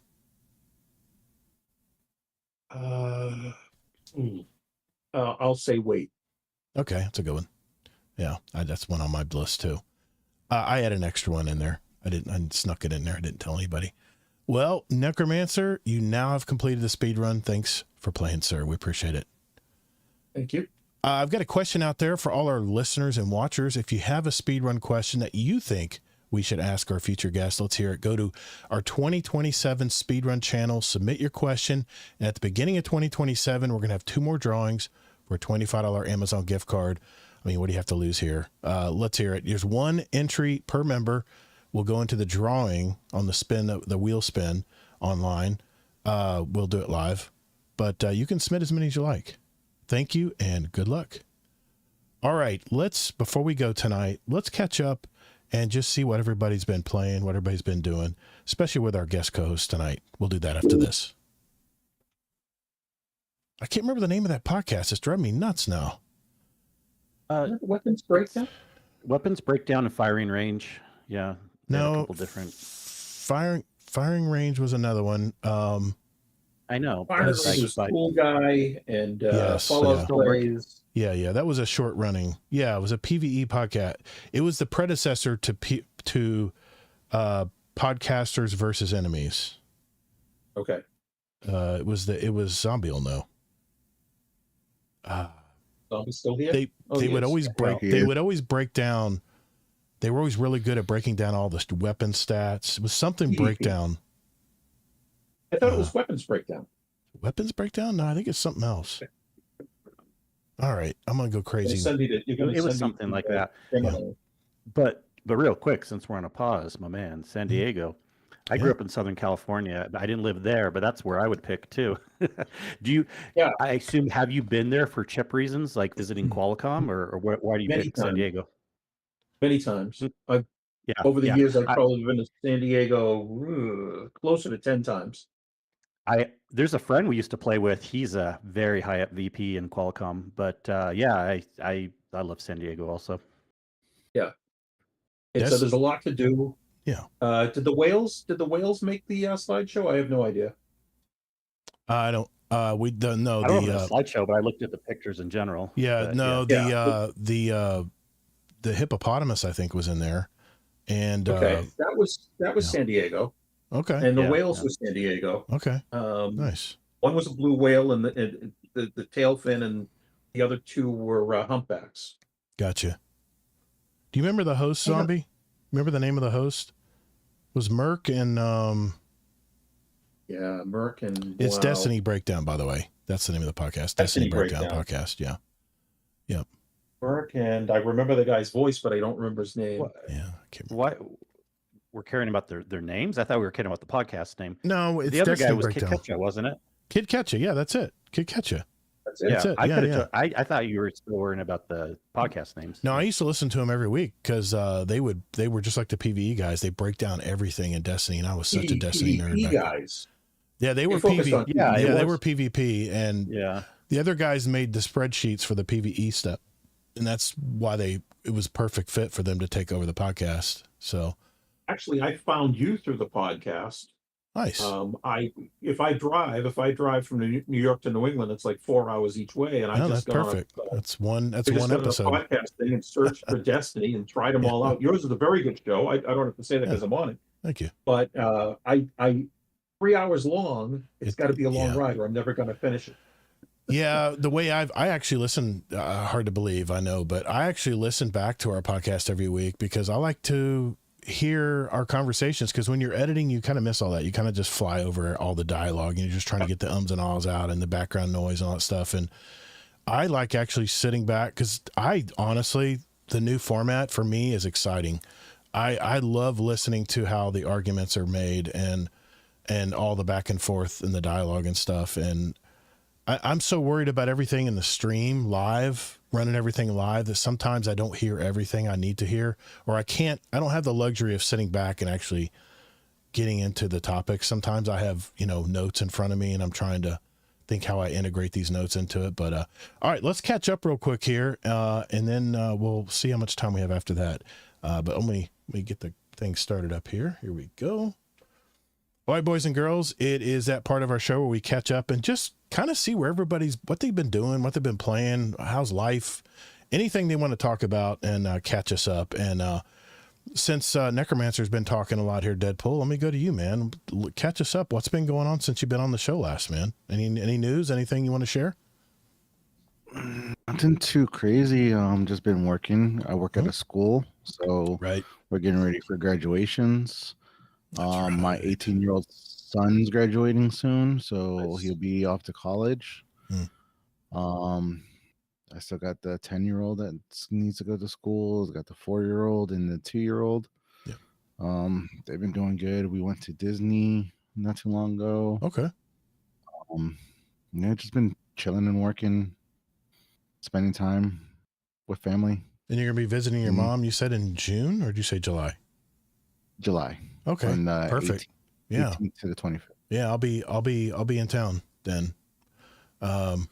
Yeah, my wife's going to a teacher's retreat at the beach, but I'm pretty sure I'll be here still. So, yeah, awesome, man. You kind of mentioned what you've been playing and stuff, but anything else you've been watching? Anything you want to mention while we got you here? I've been catching up on The Rookie. I've been watching Star Wars. You know, it is Star Wars month. Mm-hmm. Yeah, I did watch a horror movie called Primate, which is really good. Is that the one with the pet monkey that goes nuts? Mm-hmm. I saw the previews really of that. Good. That was good, huh? Okay. My 2-year-old, she likes watching horror movies, and when it first started and the opening scene, she got scared. She's like, She's like, nope. So, Jeez. but yeah, oh my God, that was a good movie. Yeah. Other than that, just working, keeping me busy. Cool, man. Necromancer, I'll go to you, man. What have you been playing? Have you been playing a lot of Destiny? I know you said you've been traveling a lot. What else has been going on, man? Yeah, so Destiny, about 4, if I'm here, it's about 8 to midnight. Okay. I am getting back to editing photos a little bit, which is nice because I'm finding things that I forgot I shot. So I shoot a lot of stuff. So I've got thousands of photos waiting for me to look at. And they're not all individuals. They could be 10 rapid fire or 15 rapid fire. Pick the best one, develop it. Sure. Traveling to New England a lot. Okay. Traveling to DC occasionally. Right. I did have to go to France a few weeks back. So we did. France was business. But we went to London first and took a little vacation and then on to France. Okay. And you said you've been. What have I watched? We just watched the latest Jack Ryan film on Prime. That's a great series. Good. Yeah, the series is good too. Other series is Daredevil. I think it's Born Again or Reborn. We finished that up, and we also just finished watching Hacks. I haven't seen the latest season. I'm definitely looking forward to it. It's their final season, I think. Yeah, that's a great show. It's so well written. I have so many shows to watch. Arc Raiders Drink has been taking so much of my nights lately that I've been skipping my shows that I usually watch before I go to bed. But that's definitely one on my list, man. I love Hacks. It's such a great show. Yeah, I don't watch anything before I go to bed. It's Destiny and then to bed. See, I have to watch something to wind down because I get usually wound up playing video games, and especially if the adrenaline's going. And you do. What's that? Of course you do. Yeah, you get wound up. I do. I mean, I sometimes I'm relaxing, but like I said, there's always that fear someone's gonna. I mean, I killed like a Leaper and a Bastion in one map one time, and no one was around. I was like, that's true. On Arc Raiders, it's more of a chance than I was still thinking Destiny. Like just you patrolling around doing bounties. I'm like, I'm all wound up. I'm sitting there like stuffing it in my mouth. I'm like, what else can I put under my armpit? I think I can get out of here. In the hatch is like right there, so I'm like so paranoid. I want to get through that hatch before someone shoots me and try to take some of my shit. So yeah, it gets exciting. Anything else you want to mention, Necromancer? We kind of did a deep dive on you, I guess. So. Yeah, no, I think I'm good. Okay, all right. It was easier than I thought. I was a little nervous about this. No, it's funny. We have guests. The test. We have guests on the show, whether they're YouTubers or whoever, and usually by the end of the show, they're like, "Man, that was really fun." I hope you guys have me back. So, Kingsley, I'll go to you, sir. What have you been doing this week, man? Oh, man. I'm tired here. Not much either, just for sake of time. I do want to probably talk to you next week. Let's get caught up on Survivor. Yes. Because it's been a really good season, but I probably don't have too much to say about it right now. I haven't been watching much TV either because I just kind of would prefer for video games. However, I have started reading again. I didn't mention this last week, did I? No, it's your think on reading. the show. I didn't hear that part. I don't recall that in the last show. You said you were reading. Okay, so I've had a not a Kindle, but the other one, the Kobo. That's like another big brand of like book readers and stuff. Okay. And it's been good, but like I got it several years ago, and even though the e-ink reading on it is nice, it's still not quite up to par if you want to like read also technical documents or PDFs or just books that aren't formatted for it, you know?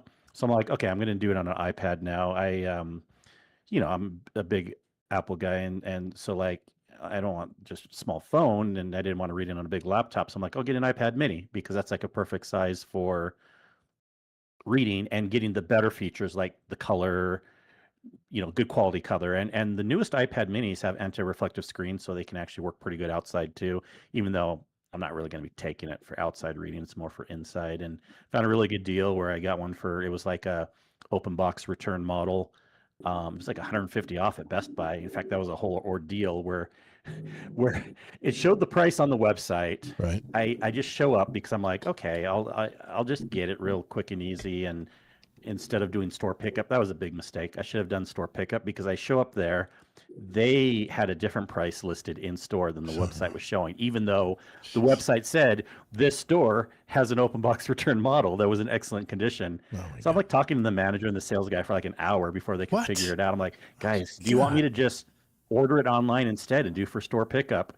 They're like, well, it'll be about the same amount of time because we have to pull it that way. It takes 45 minutes versus us fixing it this way. But whatever, it was worth the price. It was worth the ordeal. I got it for 150 cheaper, and been reading, and it's so fun on that screen. And one of the first books I started is it's a newer biography, came out a little earlier this year by David Pogue called Apple: The First 50 Years. Okay. Really, really good story about how a lot of this I already knew, but like how Steve Wozniak started company back in the day, and then just going through the years and stuff like that. And but that's just my little starter book. I'm into all sorts of, and at least back in the day, like fiction, nonfiction, whatever. Right.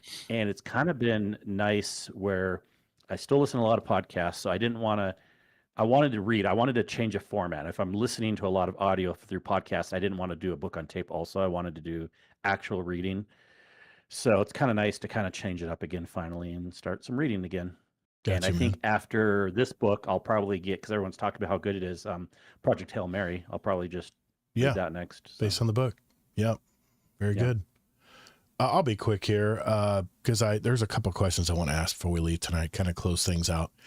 I've been playing the new Rivenstide DLC. There's 50 days left for the next expedition, so I'm going to go ahead and prepare for it because they're making a lot of changes to how the expedition is going to be done, and I'm waiting to hear what that exactly is going to be before I pull the trigger. But I figured, why not? While I'm here, let's go ahead and get everything set up. All I have to do is say, yes, let's go, instead of scrambling, the last few weeks. So slowly but surely, I'm adding stuff to my revised capsule that I'll be shooting out of into the next world and resetting everything, which I don't know if I'm going to do yet, but whatever. Yeah, they had a new vendor drop in Arc Raiders. I thought it would be something similar to like Forsaken era Spider, where that you bring something that you don't have, but if you do have a lot of something else, you can exchange it out. And the prices of everything are way too high. And they mentioned they were going to make adjustments, and they just wanted to throw a blanket price out there, and they would make changes. So I'm going to wait to see what happens, because it does change every week, like Spider did. Actually, Spider was every day, but they do it every week. So I'm going to wait to see what happens. I mean, it's nice to have a new vendor that can get you some hard materials and stuff. We finally beat the Salvation's Edge raid and beat the Witness after several weeks of trial and error. A big shout out to my raid team, Allocate, Rona Red Lion, of course, Kingsley Mac, Zombie Pops, and of course Sin Media for running that raid. We really hit our head up against the wall several times, but we finally figured it out. We got it done. And I also raided with our friends across the pond, which, by the way, I got the Plonker of the Week for that. When I was running a Desert Perpetual with them, I was running the The one where you have to run through the rings, and then you got to put up the force field, the shield. And of course, I forgot what button that was, and I actually threw my super instead, and everybody died, of course. And he made a really cool graphic of me, my plonker of the week. So shout out to those guys. I had a lot of fun gaming with those guys. And Heyoka got his 200th raid. Congratulations. I looked up mine. I think I have 208 or 210 raids. So he's right there with me. We do plan on doing something this Saturday. I think we're talking about, we're going to go another Zero to Hero or whatever, but we'll talk about that more. My wife's week has been chaotic. She has, it's the last week of school. She's trying to finish all her testing and stuff. So no movies this week, but this next week after the Memorial Day weekend, I'm going to see Star Wars, Mandalorian, and Grogu. And the Guy Ritchie has another film out called In the Gray. It stars Henry Cavill and Jake Gyllenhaal. And those two movies are on my list. I might see both of them, in fact, before our next episode. We'll see. I'll give you my reviews on those if they were worth watching. So before we go tonight, let's jump right into a couple questions, because I did throw it out there to our community if they had any questions about what's going on right now. And we had a couple I wanted to ask here before we head out tonight, guys. This is from Zombie Pops. He says, so with what Bungie has said, does this justify the wait for the last content drop? I guess at this point, it's what we get, even if we don't like it. And a bonus question, will this change how much or how little you play Destiny? Personally, I'm still going to jump on with friends and raid nights when I can. What do you guys think? I mean... Guess first? Yeah, guess first, obviously. Whoever wants to speak up, go for it. Well, you don't always follow that rule, Todd. I always do. do. That's why I'm saying Plus, I need a chance to take a drink. Because I said I'll go first. Go ahead, Deadpool. I'm just gonna be playing like normal here and there when I get time to play. Yeah. If it's not from not occupying my time with Division and my family. But I'll be playing Destiny a lot. Still gonna be putting in the time. I've invested in the game for how many years now, so yeah, might as well continue playing until it shuts down completely. Necromancer, what about you? I don't see anything changing. I'm hoping that raid runs don't lessen. Yeah, that's right. But I'm really thankful for all the effort the people at Bungie US that are putting in this time and bringing all this stuff out, because I can't imagine that this has been easy for them the last few months. They had to see it coming, right? Yeah. So yeah, nothing will change there. I'm just going to keep playing, and I've got so much to do. I couldn't even tell you when I'd be satisfied and walk out. It's a good problem to have, man. Definitely. For me, I will be playing it probably a little bit more than I do now. I'm playing every Saturday, of course, with my raid group. We'll figure out what to do starting the next week's coming up. I'm probably going to play, it'll probably be inserted a little bit in my weekly routine, my weekly night playing, because I love the fact that it's going to be very bittersweet playing through it. And it's like a little checklist, man. I can just run in there and just start checking boxes, start slowly, ranking up my last season pass of Destiny 2. It's going to be very bittersweet, but I'm going to enjoy the ride on this one. And then when it's over, it's over. So Kingsley, what about you? Yeah. Does it justify the wait? I think it does. I mean, it's a lot of stuff. It's sad that we couldn't get more communication leading up to it, but the problem is it's just so.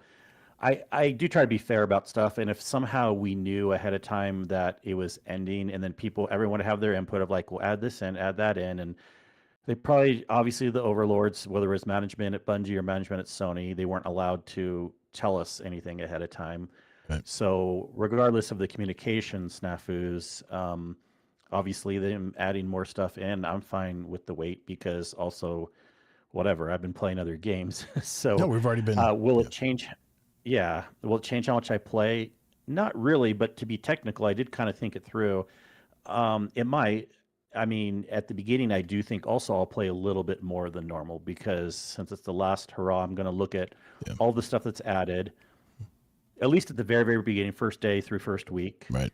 Then like the rating will be about the same for the medium term, but I do think in the long term, I mean, 6 months to a year out, I do think I'll be playing less, unfortunately. Yeah. It's just going to happen. There's going to be less and less people playing and stuff. But on average, as long as we get raid groups still going, and it'll be about the same. Amazing Taco King says, do you think Bungie put it off, this final update announcement, because of the community is so doom and gloom with the side order of toxicity? Or do you think they genuinely didn't know until it was just before it was published? Oh, no, I think they've known. And I think maybe they didn't want to break the bad news. And I think you went first. I know.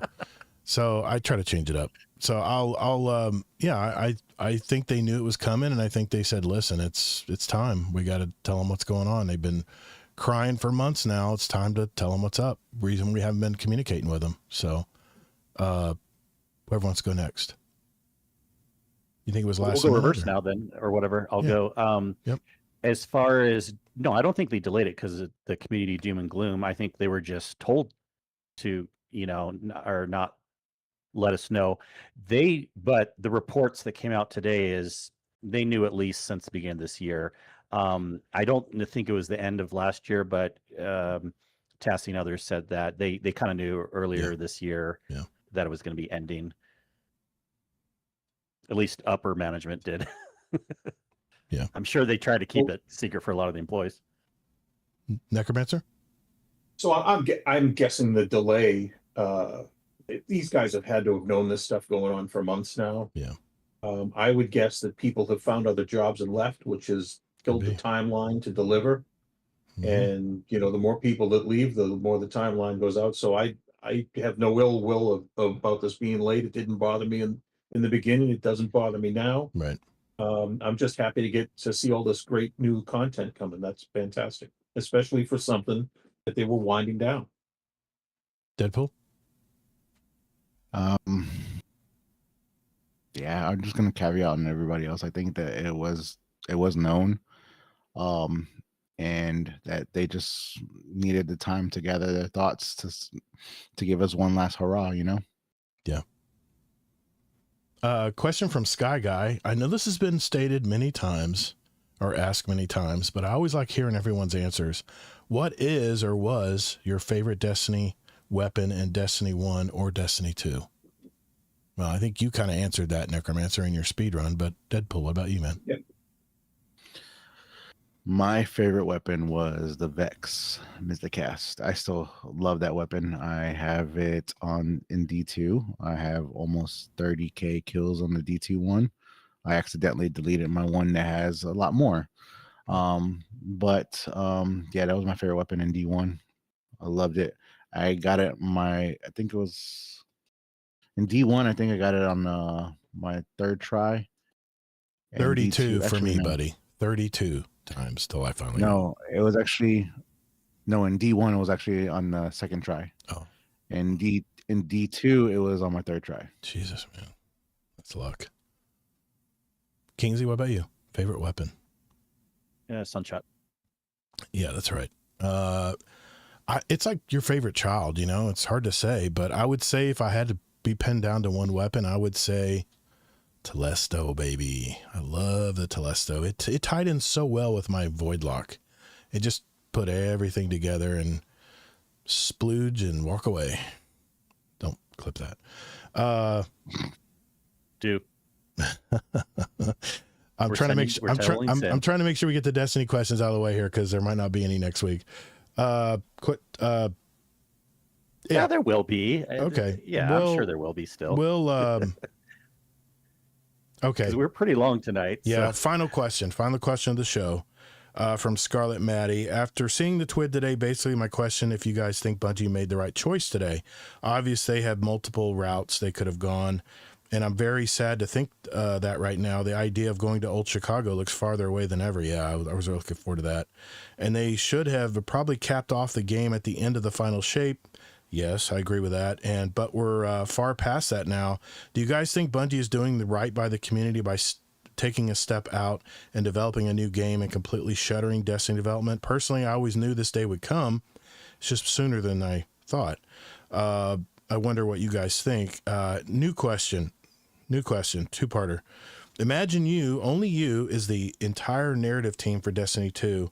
You haven't been laid off yet, but you have been scripted to make ideas for the new Destiny game. What are some crazy ideas that you could start off start us off in a new adventure in the stars, could completely retcon the past year and go a new direction, or something wild like running into the Halo ring at the edge of the universe. Go crazy with it.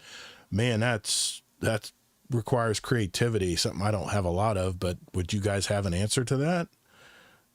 Was it the right choice? Obvious first question. I think we've kind of answered that already. But the second part being, if you were part of the, the voice line team, was there some crazy phrases or something you'd think about for the future of a game I want possibly? to answer the first one. Okay. Because I don't think I did answer it exactly how he's asking. Because I'm thinking about this more, like he said. Yeah. I have two answers depending if we're looking at the big picture or now. Cool. If we're looking at the big picture, no, it wasn't the right choice. Like he said, and like I've been saying forever, they should have cut off Destiny right after Final Shape. Yes. Because that would have had the best fighting chance at the time Mm-hmm.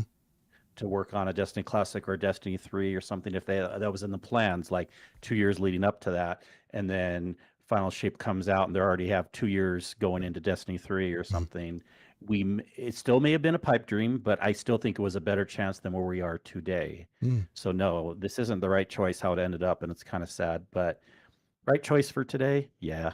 I mean, what else could they do? Okay. Anybody have anything to add to that?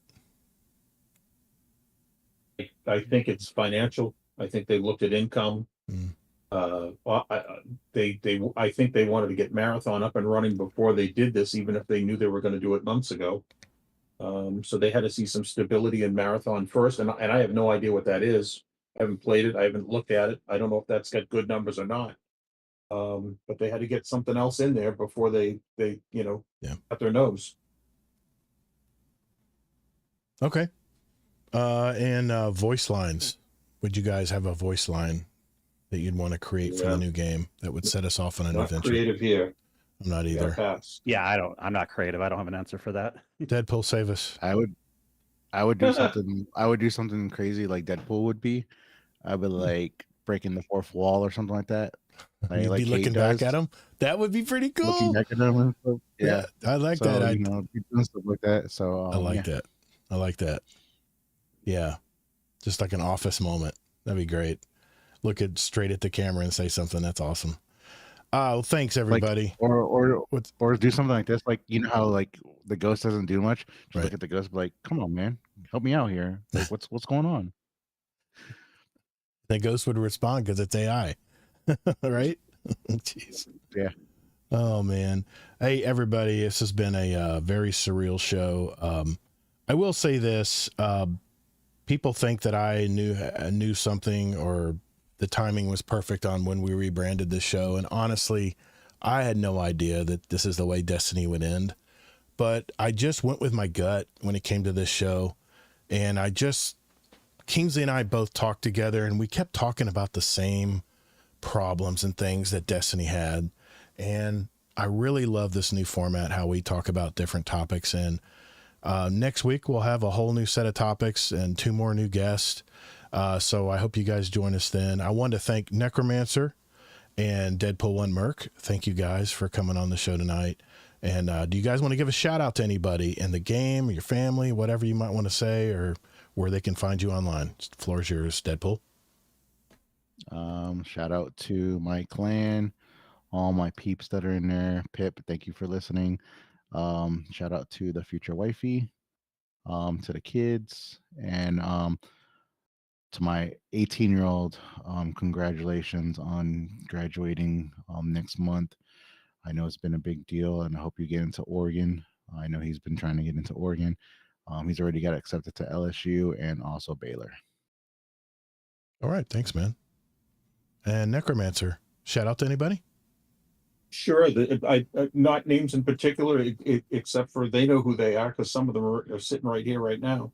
The Wednesday night crew, the Friday night crew, and the Thursday I can name because it's always the same people. It's HD Tech. It's Warcry, which goes by Moonshine, I guess, on the Discord. That's Jeff. And Fang King.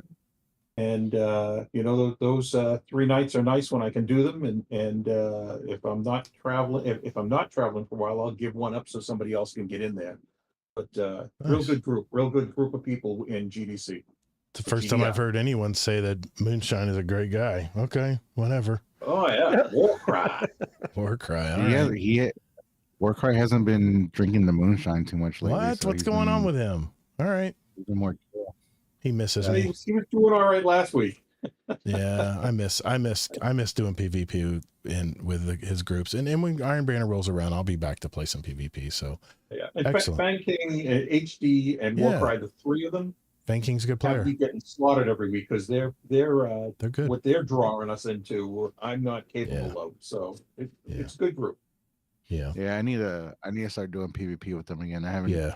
I've been helping out my clan more. So I used to be part of the Thursday night PvP crew and used to run with them all the time, and I need to get back into it. I've just been a lot of fun. Hey man. Life gets in the way. Kingsley Mac, anybody want to give a shout out to before we go tonight? Yes, of course. I want to shout out to the guests. Deadpool, always a pleasure having you on. We'll need to get to your topic soon. I'm sure we'll loop around to it soon enough. And, good topic. Yeah. And of course, Necromancer for coming on and learning more about him, and shout out to San Diego. Nice. I want to give a shout out to everybody who showed up tonight. Some aren't still here, but I want to mention who did stick around to the very end. What hardcore people, man. Humorous Matthew, Base Windu, Phi the Saint, Scarlet Maddie, Zombie Pops, Pip, and Kilvin in our Discord. And that would be Amazing Taco King. And I'm trying to remember Rodimus, Sweaty Spooks, so many more. I'm sorry if I missed you. Bird Hunter. Yeah, Bird Hunter. Man, Mike, I have not seen Bird Hunter 1236. He is an old Battlefield friend of mine. Man, it has been a long time since I've talked to Mike. So fantastic tonight. Thank you for everybody to hang out tonight. And I know this conversation won't be ending tonight. We'll have a lot more to say next week. There'll probably be some articles out next week we'll be going over as we get closer to the release of the final DLC for Destiny 2. Remember, whether in life or in your game, get your reps in. Later, Guardians.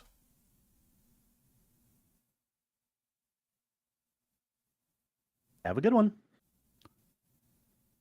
10 more tacos. Thank you.